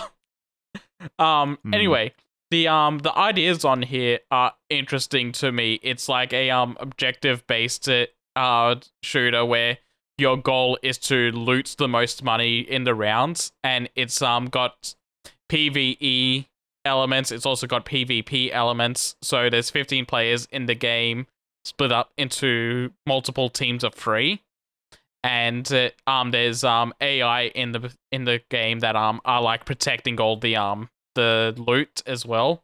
So you're like competing against other people, trying to get as much loot as you can, and they're adding they've got some areas in the game maps that are like anti-gravity areas, so you can like kind of fly around or lock yourself into place if you don't want to fly around. So there's interesting ideas that sound fun on paper to me. It's just we haven't actually seen the game in motion. They did a really bad CG trailer that like showed a Sony Walkman and a Sonic keychain. Yeah, And it showed Into the Spider-Verse as a trailer. yeah. So yeah, it's like on paper this sounds interesting to me, but they need to show actual gameplay to see if it'll land. I'm just so not enthused because my issue with this is that it seems like what's being described is being similar to how Lawbreakers was described. It's like, yeah, it's going to be fun. It's going to be fast. It's going to be an esport. It's going to be really easy to pick up but really hard to master.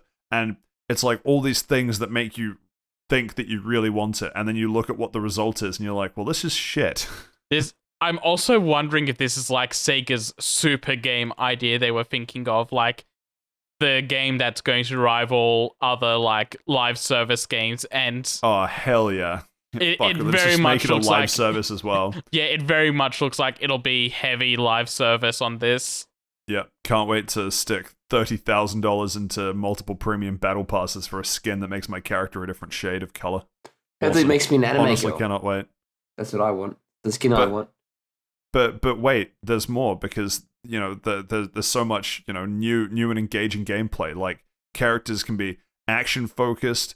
Characters that are like engage class are action focused, but characters that are evade class are focused on nimble movement and occasional stealth. And, Is this and then Brink? there's exploit characters which are like hackers and supports and healers. It's like It's Yeah, trying you're to be right. a hero shooter at the same time as like an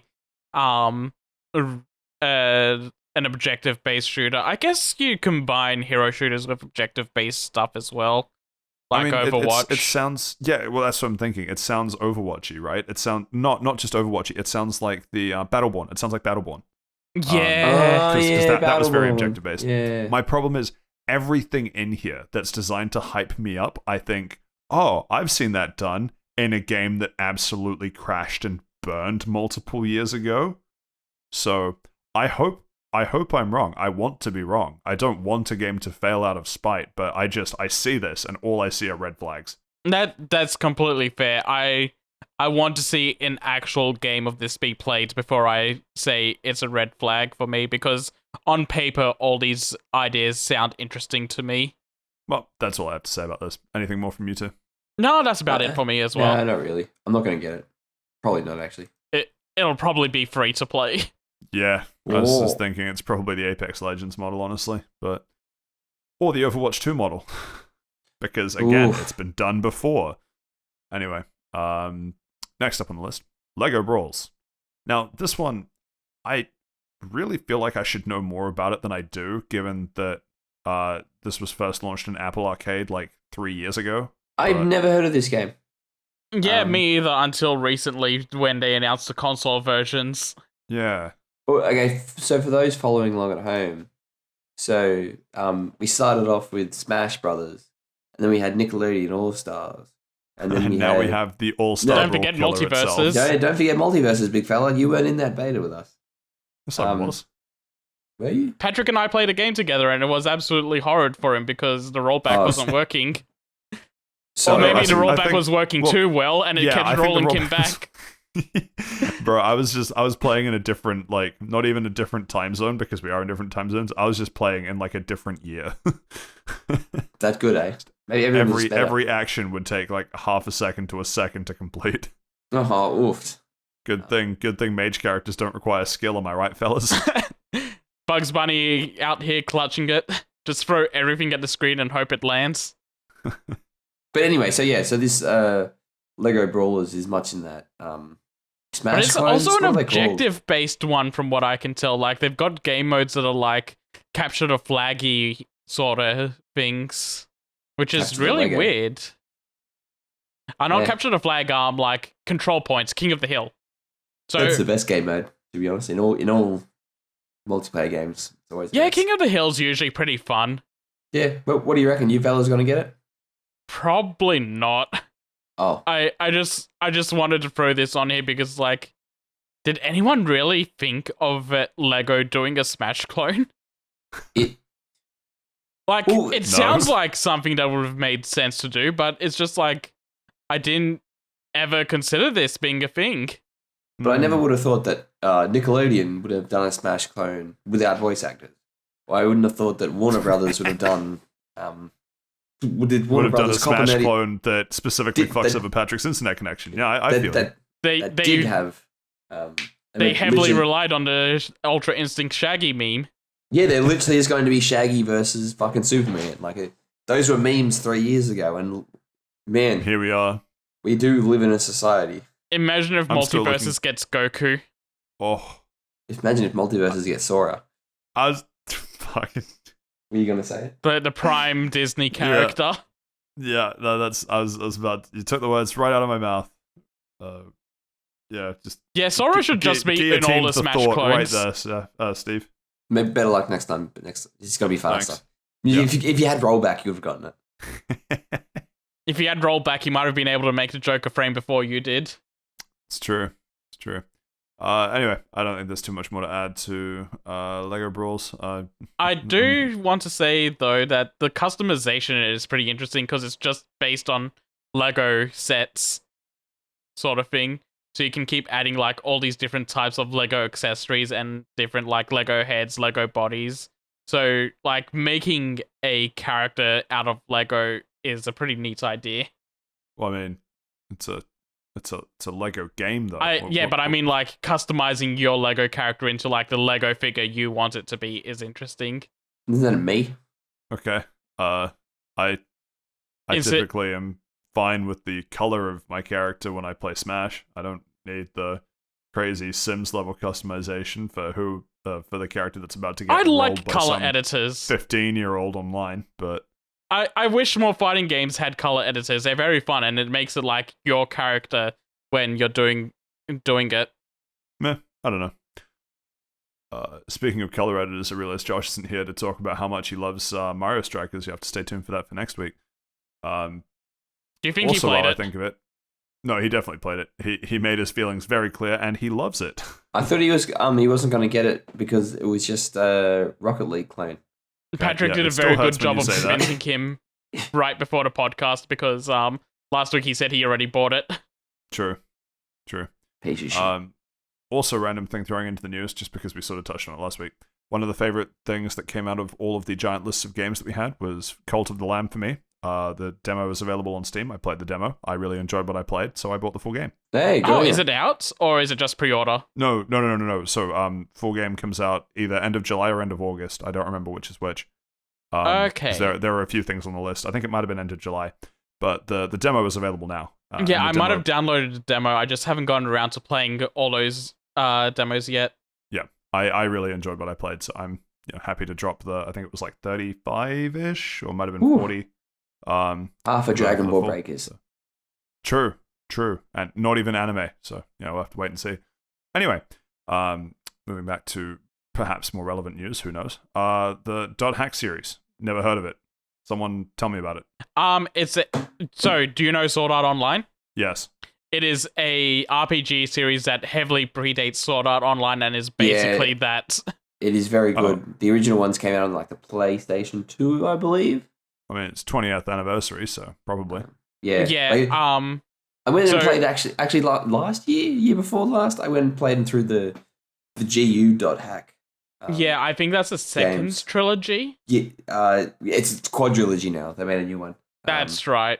Because I hired the first .hack Infection from Blockbuster, and I finished it and I loved it. And then if I want to buy a copy of that game, it's like fucking $400 because they're collector's editions. God damn, I fucking hate collectors so much. You're all pieces of shit. I wish our secondhand market was more like Japan's. What's it like in Japan? Is it like $2? You can find like very old retro consoles and games for reasonable prices. Oof. That's literally all it needs to be. By reasonable prices, I assume you mean cheaper than the price of fruit and vegetables at the moment. Yeah. Yeah, buying a Super Nintendo in Japan is cheaper than buying a head of lettuce. I always suspected that would be the case. So 20th anniversary trailer. So what does this mean? Are they bringing it back? Is this a remaster? Like what's actually happening here? So this anniversary trailer was mostly about merchandise and exhibits that are going to be happening to celebrate, which is a bit underwhelming to say the least. But there's also been a lot of talk and hubbub around that they might be remastering the original trilogy of games. That's what we want, baby. That's what we want, because the GU hacks are not very good games. Let me put that lightly. I had Stockholm Syndrome, so I finished all of those games, and they are not very good. The story is shit, and the gameplay is shitter. Dang, that's disappointing, because I think my girlfriend likes the GU games a lot. She got the collection as well and played through them at a pretty decent pace. But when did she? Oh, no, I was not a fan. The combat is brain dead. Like it has all it. Look, I'm not going to get into it now, so we could be here for a while. Especially since I don't have a frame of reference to talk about. Besides, I watched my girlfriend stream it, and it looks fun. It's not. It's probably fun for like a couple of hours, and you're playing like 3 games, and it's just long for the sake of being long. The story's pants on head dumb, like and just goes for so much longer than what you want it to go for. But at the same time, I played all 3 of them, so man, maybe plus the 4th one spin-off one they did. Maybe I'm the bad guy. Maybe you are the wrong one here. But Infection remake hopefully happens. A lot of people are very like up in arms about it. Like they really think it's going to happen, and I hope it does. I hope something comes out of that, and like we get a game to celebrate this primarily game but also multimedia franchise. Cool. Next up on the list, Dragon's Dogma. Also 10 years. What was it on 20 years? Yeah, that's a great game. Now that's a great game. I don't think you guys should be able to talk about this because you haven't played it, especially you. I like the director. You've been shilling it. I don't even shit about the director. Video games. But yeah, no, that's a great game, and I literally cannot. You guys probably talked about this last week, but I'm going to say it again. Holy shit! I can't believe they did like a whole direct of him saying, "Yeah, Dragon's Dogma was 10 years old." Thanks for listening. What a chad! Absolute chad. Remember Dragon's Dogma? Yeah, hey, that was pretty good. Huh? All right, see you later. Man, an absolute chad. I fucking love Itsuno. What a great guy. But then at the same time, he came out on the Xbox E3 a few years back, and he's just in bad English, he just goes, "Devil May Cry is back." Yeah. What a great guy. Well, if you want to play Dragon's Dogma, it is currently 85% off on the Microsoft Store. So you can pick it up for $4.62. Oh boy, this sale ends in 21 hours, so maybe cut this part. No, I'm keeping You know it what? in. Actually, it's worth paying the full price. It is also $84 off on Steam, which is $7.19 right now. This deal ends in 4 hours and 26 minutes. Holy shit. Anyway, so this the 10-year anniversary. I don't know what they're doing, Seth. What are they doing? Well, Steve banned me from talking about it, so I guess we'll move on. Well, they announced Dragon's Dogma 2. That's what they did. They literally spent the entire stream just talking about like their ideas and what brought about the creation of Dragon's Dogma and how they were dealing with concepts and putting it into game and everything, and like just like the thought process of everything that was going into it. And then at the very end, they're like, by the way, unzipped their jackets and showed a T-shirt underneath that said Dragon's Dogma 2. They did the same thing they did when they announced Resident Evil 2 of taking off a jacket to announce a game. Yeah, this game isn't coming out for like 7 years. I don't know. Capcom works on games pretty fast recently. I wouldn't be surprised if this came out like March 2024. Well, we'll have to wait and see. March 2024. Michelle, What a strange deadline. It's like a year and a half, basically, but within the fiscal year of 2023, because that doesn't roll over until the beginning of April. Shut up, Pat. We're having a conversation here. Dragon's Dogma is based. On what? Speaking of anniversary streams, would you like to take over, Patrick? No, honestly, no, fuck it. I think my phone's ringing. Actually, I'll just go. Baby, don't be like that. Come on, baby. We didn't mean it. we just needed you to know how I feel sometimes. You're just never there for us for the Dragon's Dogma. It's happening to me. Now you know how it feels. Why would I want this? And yet I somehow haven't quit the podcast over it. This isn't anything like how they described Five Gum would taste like. But it's how Five Guys was described. There's only three of us. We got very different descriptions. Anyway, speaking of anniversary streams, Final Fantasy VII, not to be missing out on all the anniversary hype. The sub-series within the Final Fantasy series of itself, because Final Fantasy VII is basically big enough to be its own franchise. God, I hate that so much. But don't worry, it's just the Final Fantasy, the seventh Final Fantasy, which might be broken up into more sub-parts of Final Fantasy, the seventh one. Anyway, they had a 25th anniversary celebration as well.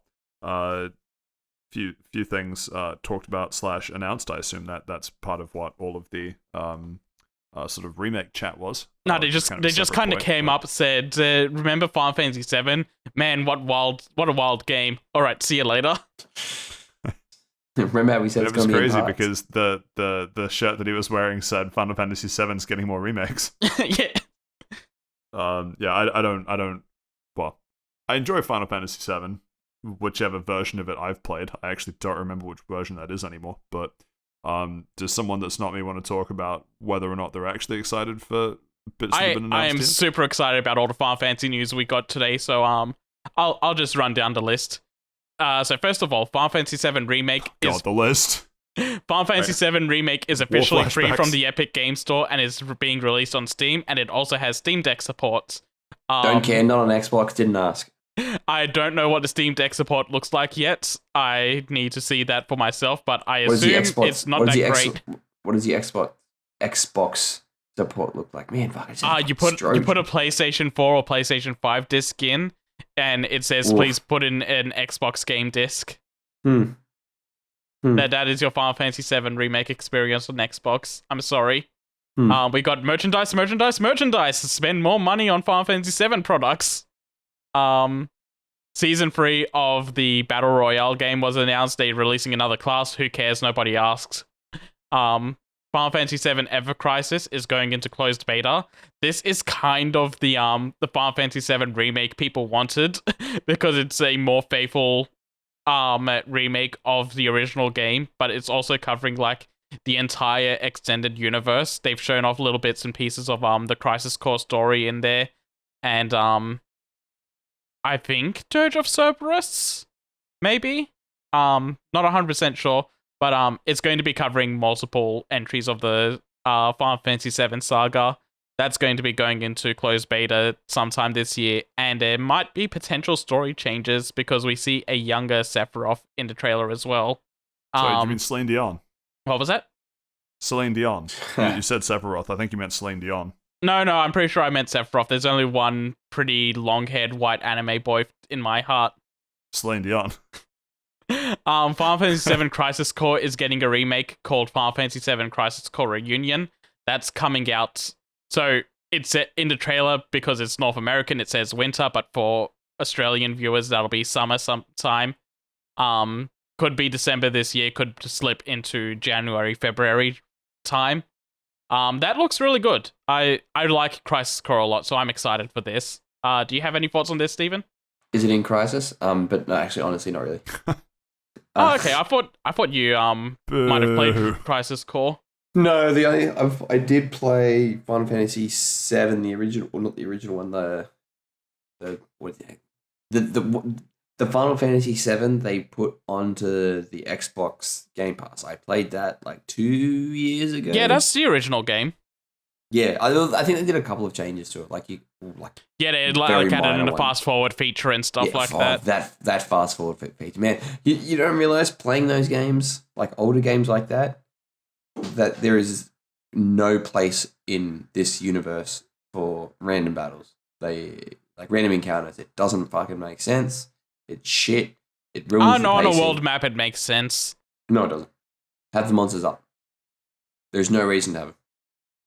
Hate this. Hate it. But anyway, yeah. No, I am sort of like interested, and I'm very like keeping a close eye on all this stuff. Okay, so just before I get into the next notes, you do want to play the remake at some point, right? If it comes to Xbox? 100%. Okay. Well, really, like, if it ever, like, I'm not really holding my breath, but like my big problem with it at the moment is that it's one part of three, and it's literally like incomplete. It's not like as if it's a standalone thing. It's literally incomplete, and that's what I realistically I hate that. It's not entirely incomplete because it's doing its own thing. So remakes I get that. Each one is still its own full narrative game sort of thing, and but it still ends on a cliffhanger. Yeah, but if you want to tune out real quickly because this trailer did kind of show a little bit of spoilers. So, but I'll by the time it comes out, and the part 3 comes out in like 2030. And then it comes to the Xbox in 2040. Like I'll be an old man and I won't have the fingers for video games because arthritis will have crippled me. You can watch your children play it. Oh. Cute.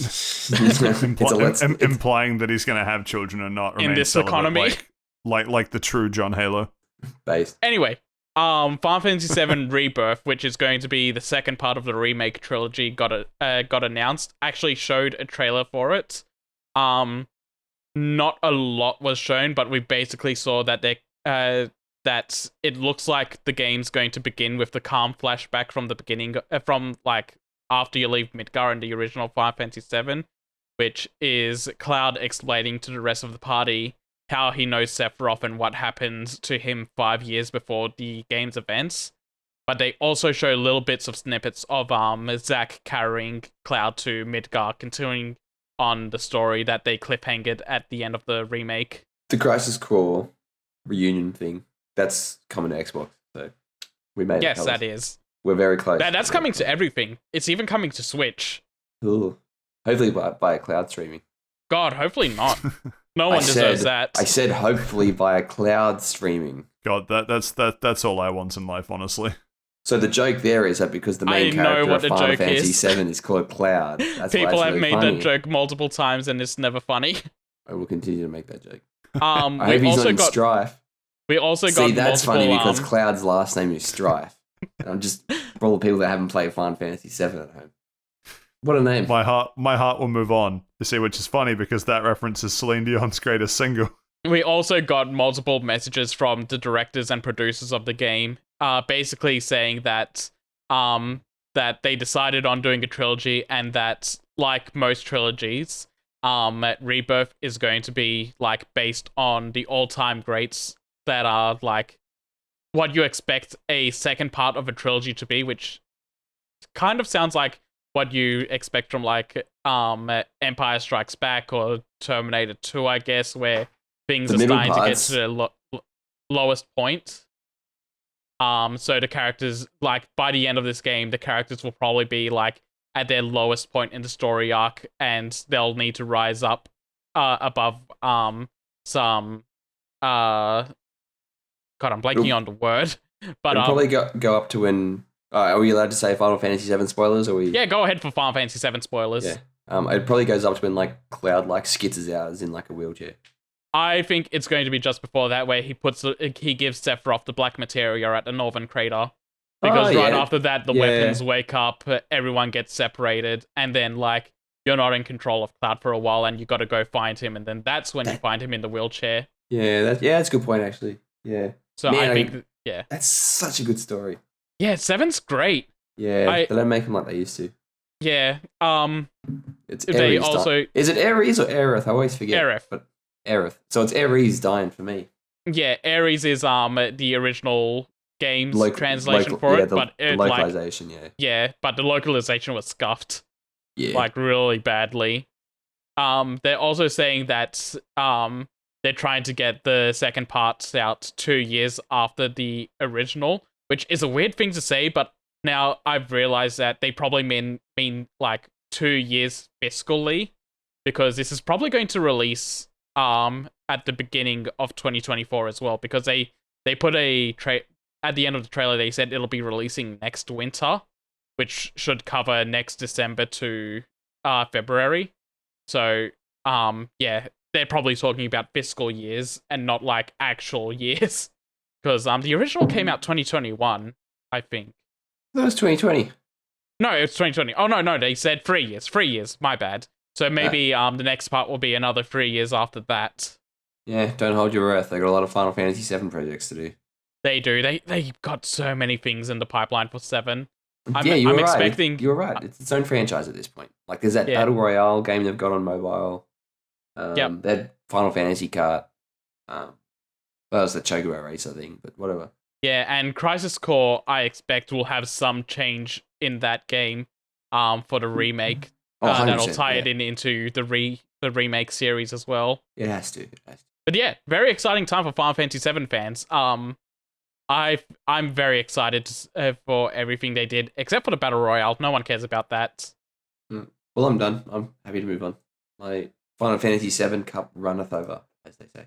So next we move on to a bunch of interviews came out with Naoki Yoshida for Final Fantasy 16, and we got a lot of decent information to come out from those as well. So I'm just going to borrow a list that someone on Twitter at Streamboom, DREAMBOUM. Thank you so much for writing up this list, because it's going to be very, very, very helpful for this next segment. So there'll be party members in the game. They haven't shown those in the trailer, but there will be people that are traveling the world with the main character Clive.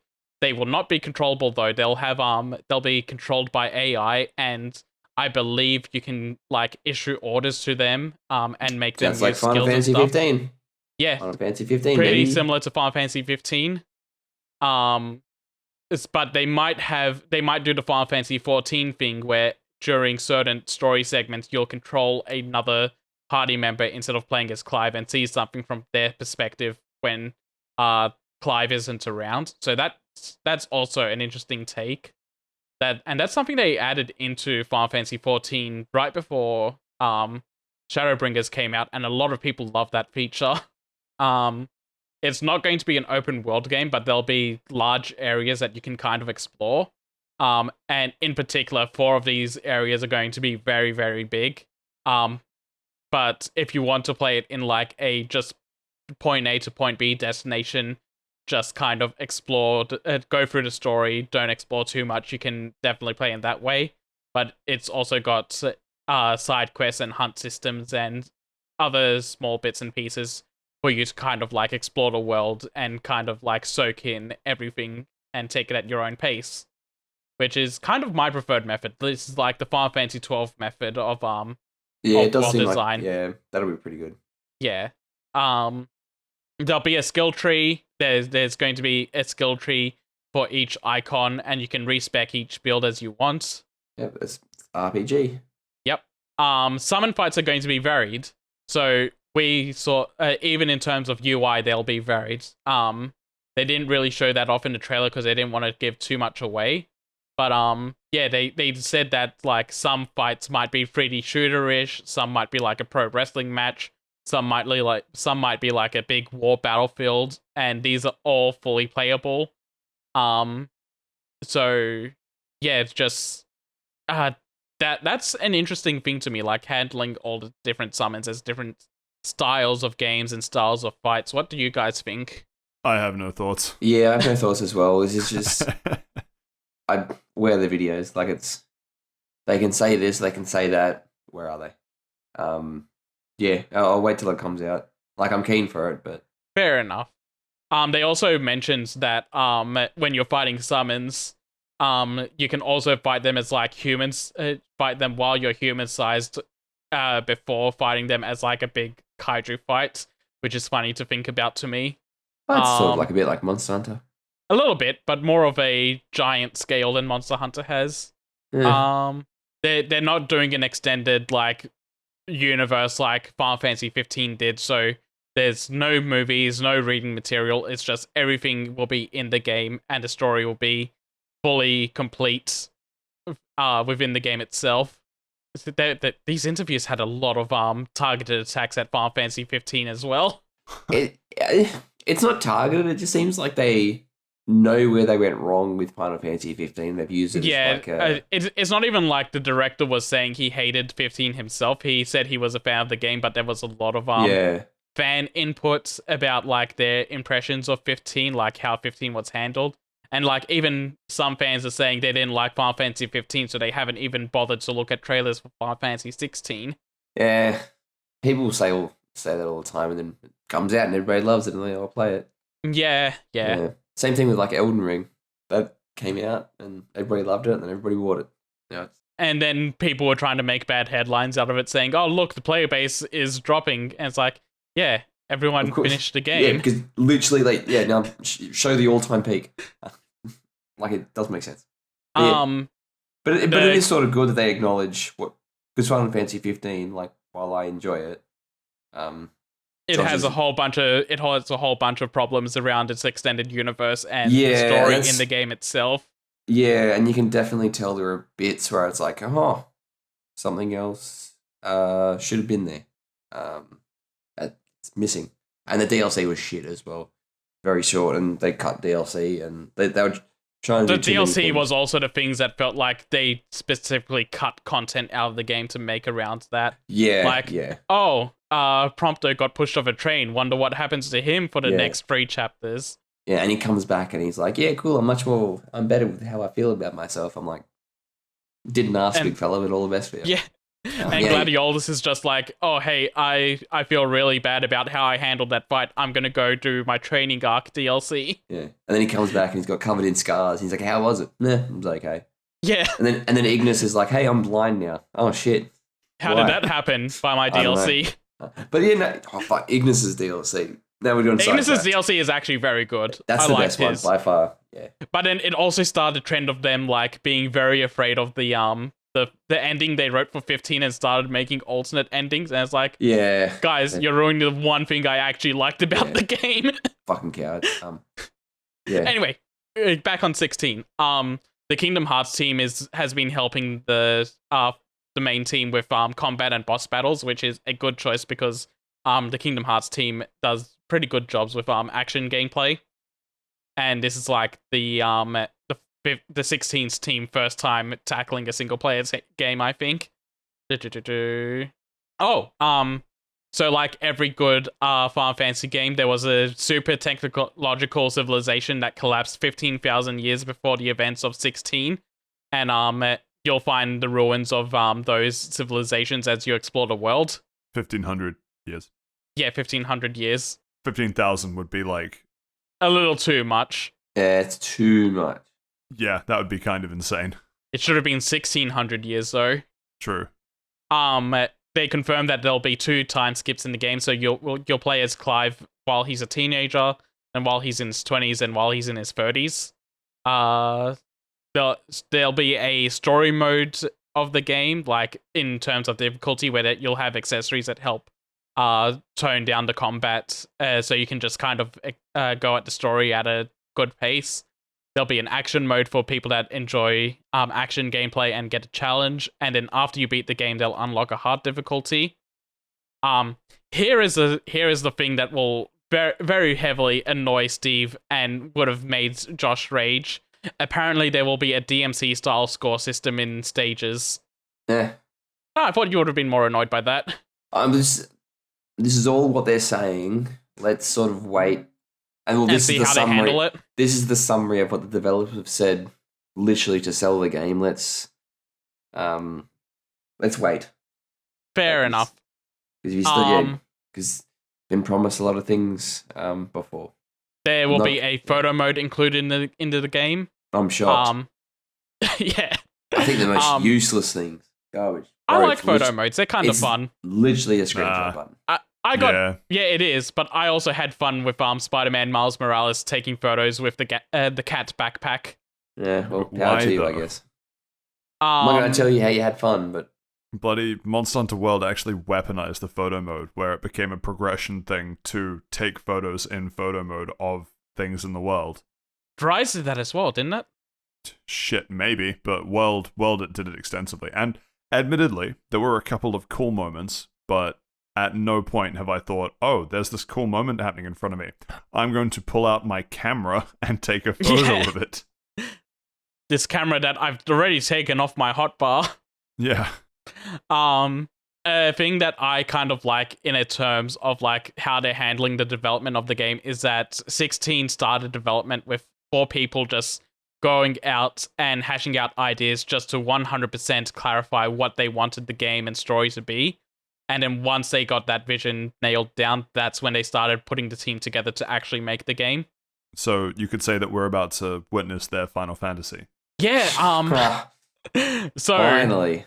So going off that, I wanted to mention this as well earlier when you were making the Final Fantasy joke, but Yoshi P also said that when he was taking over for 16, Kitase, one of the producers over at Square Enix, he sat him down and basically said, look, Final Fantasy isn't like this one stagnant thing that it has to be. Final Fantasy is just what you think you can make the greatest game is, sort of thing. Like, what's your ultimate game? Go and make that. That's Final Fantasy to you. Neat. Too bad it was shit. Too bad 15 was bad. It wasn't, but it's overcomplicated. And the last thing that was mentioned is that they've got another trailer planned that'll go more into the story and lore of the world, and that's set for fall this year, so probably around TGS. And that's all the 16 news. I was very happy with everything they announced. They talked about in these interviews. It was a pain in the ass to get this information together because it was spread out over multiple different websites with multiple different information coming from one place or another. So again, thank you Dream Boom for putting all that into one good list for me to read out of. Neat. Yeah. And the last thing on the list is Xenoblade Chronicles 3. Which, again, I have a zero basis for, so... Yeah. I'm looking forward to it, because I did that big whole direct thing this morning. I'm not fussed. Honestly, there's not a whole lot we can really talk about with the direct, because it's mostly like a story and gameplay. Yeah, it's all very visual, and you need to watch it for yourself. But there's some neat things to talk about, like the characters in the games all only have 10 years to live. They're born as fully grown characters. They have 10 years to live their life in constant war, and then they die. And their war is basically like whenever they kill someone else, it's fueling the other. It's fueling their nation. And they're just like living in a constant world of like battle to help their nation become stronger. So that's an interesting premise for the game. They also showed off like how the class system works in the game. So you've got multiple attacking types, defending types, and medic classes, and you can freely switch your characters between like the different ones. You'll have 7 characters in field. You've got your 6 main characters that are always in the party, and then you have a 7th member that's swappable out. But as you're unlocking those extra hero characters, they call them, you can learn their classes for the 6 main characters as well. So they're not like their gameplay style isn't entirely locked out if you're not using them in your party. And yeah, that's about it that I really have to talk about for the game based on the direct. I've watched that during our break, and yeah, there wasn't a whole lot that could be gleaned from it in talking points. I guess the only other thing is that they announced the season pass will be coming to the game for $30 American dollars. Fuck, I hate season passes. I hate the fucking gaming industry. How it's gone this way. I fucking hate it. But Diablo Immortal did it so well. Fuck you. How's Tiny Tina's going, big fella? Actually, that's some surprise finishing news, which I'll tack on to the end. But yeah, I'll let you finish. The season pass is basically minor things until, hey, December next year we're going to release a big story scenario. Oh.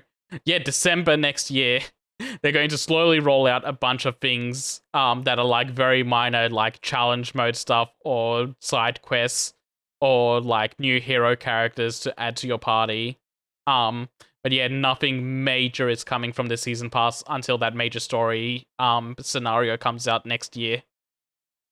And the last little bit was that if you use the Shulk amiibo in this game, you turn the main character's weapon into the Monado.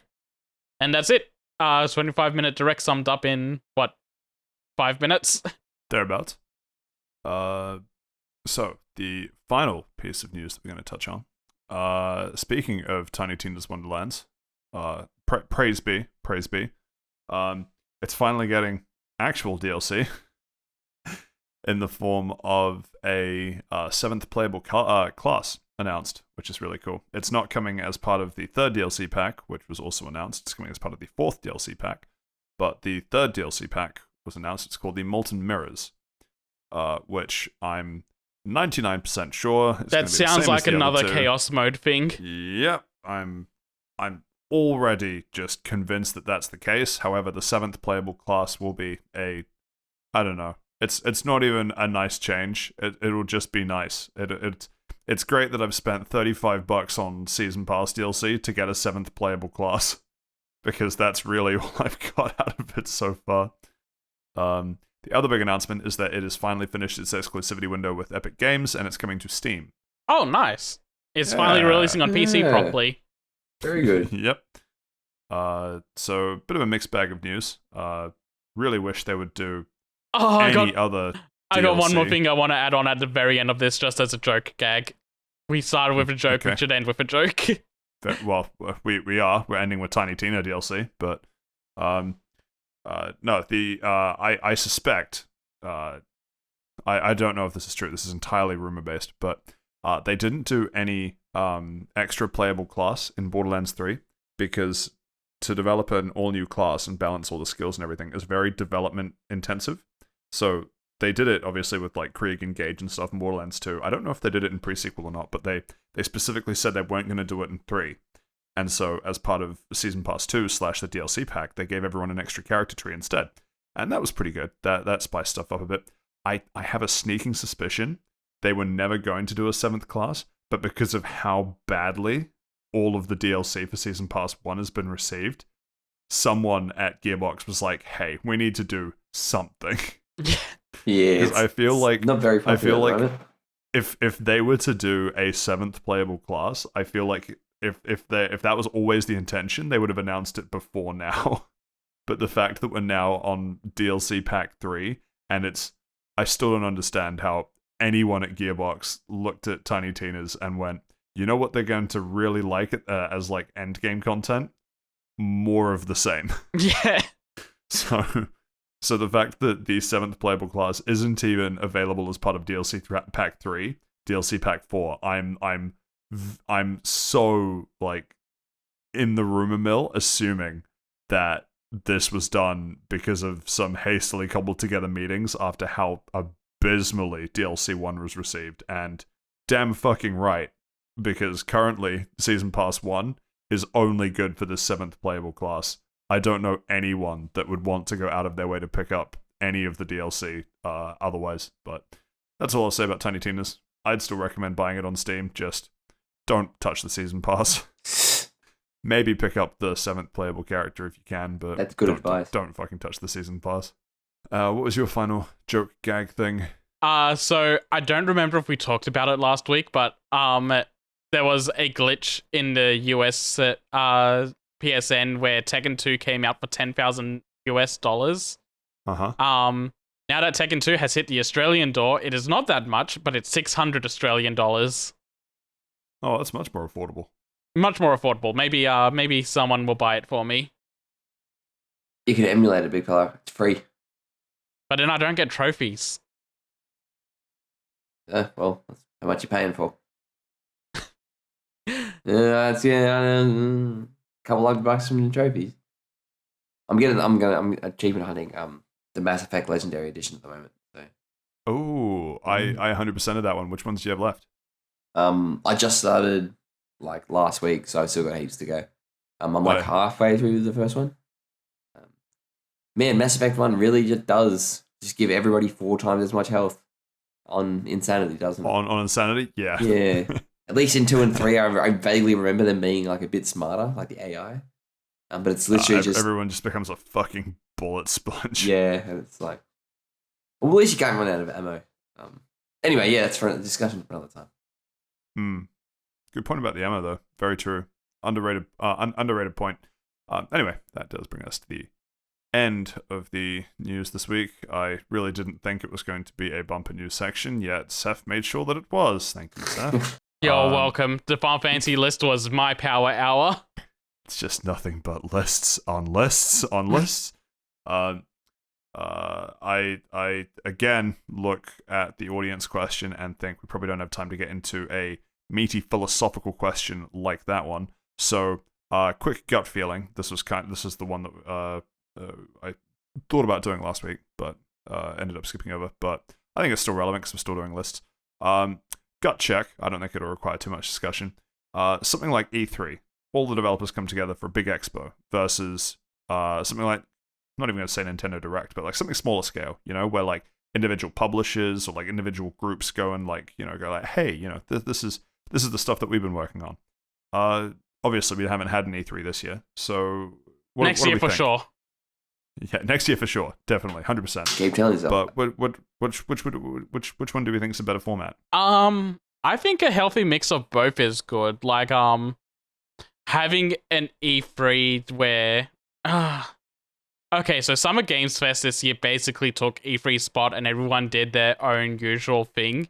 The problem is that too many people did their own thing and it bloated out even more. Like the Dragon's Dogma anniversary stream could have just been inside the Capcom stream. The Capcom stream could have been put into the Microsoft stream, honestly. And the Microsoft stream should have been put into the Nintendo Direct. Yeah, and Sony had their thing where they did third parties. So if Capcom wanted, they could have talked about some of their stuff on that instead and made the Sony thing longer. Because they kind of did. They revealed Resident Evil 4 there.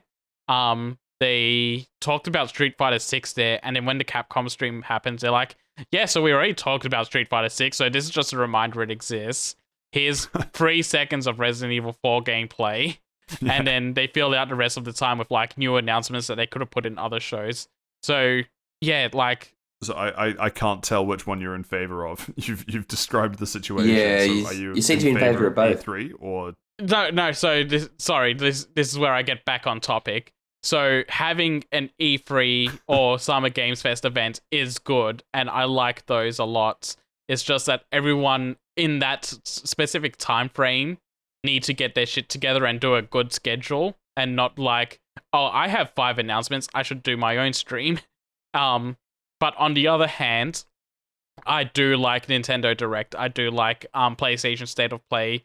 I like when Xbox attempts to do their own thing as well every now and then. Showcases. Yeah, their showcases. I think just those are good every now and then, and they need to be meaty when they happen. Yeah. It's not good when it's a 10-minute presentation and then, okay, bye. The only thing I'd say... Or, was it one of the Nintendo ones where it was like a 30-minute like countdown timer and then a 30-minute stream?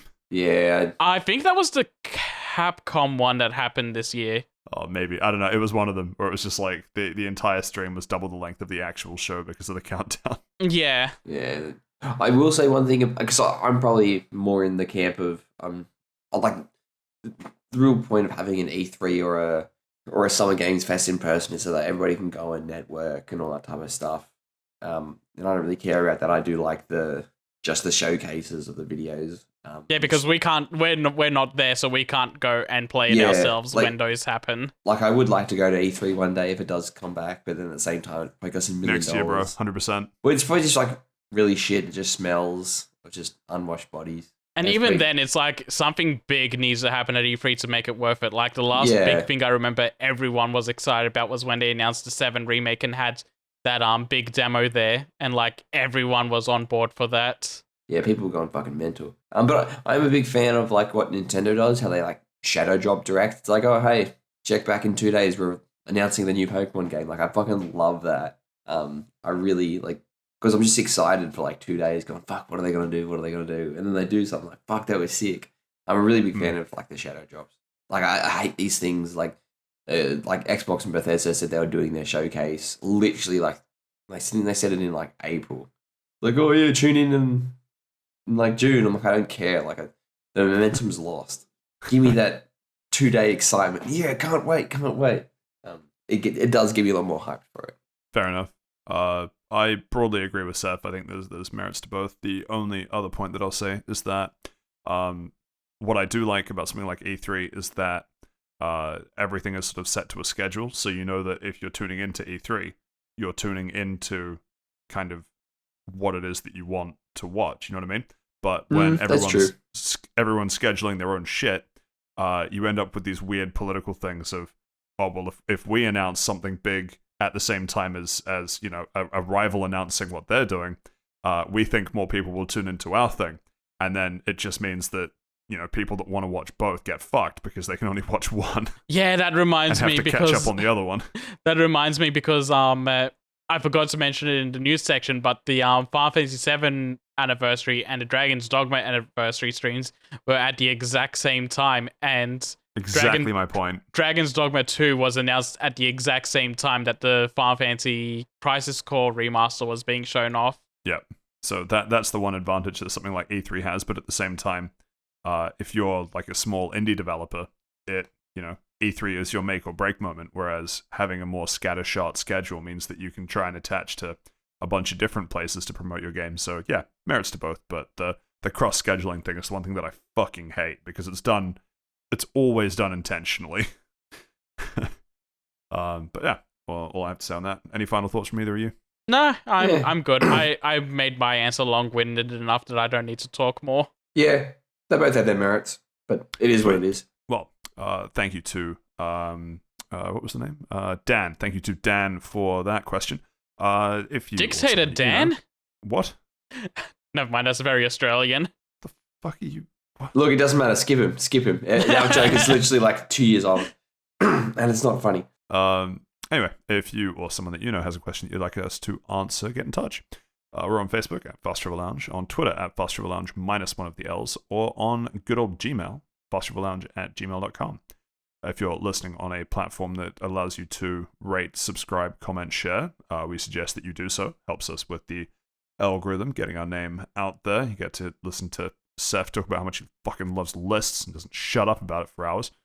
Man, this one was because it's Final Fantasy. Last time it was because everyone decided to make a list. Final list to see. I don't know. Never mind. Man, just interjections from both of you have just been fucking dog shit in the past 2 minutes, bro. What happened? It stopped you from talking, didn't it? Well, okay, true. Egg on my face. But that does bring us to the end of episode 29 for Fast Travel Lounge. Anything crazy happening over the next week? I might play Limbo. That's pretty crazy. Crazy. Yeah. Well, I'm probably going to talk about Deathloop unless there's something more relevant to talk about. What am I doing? I'm playing No More Heroes. Number 1.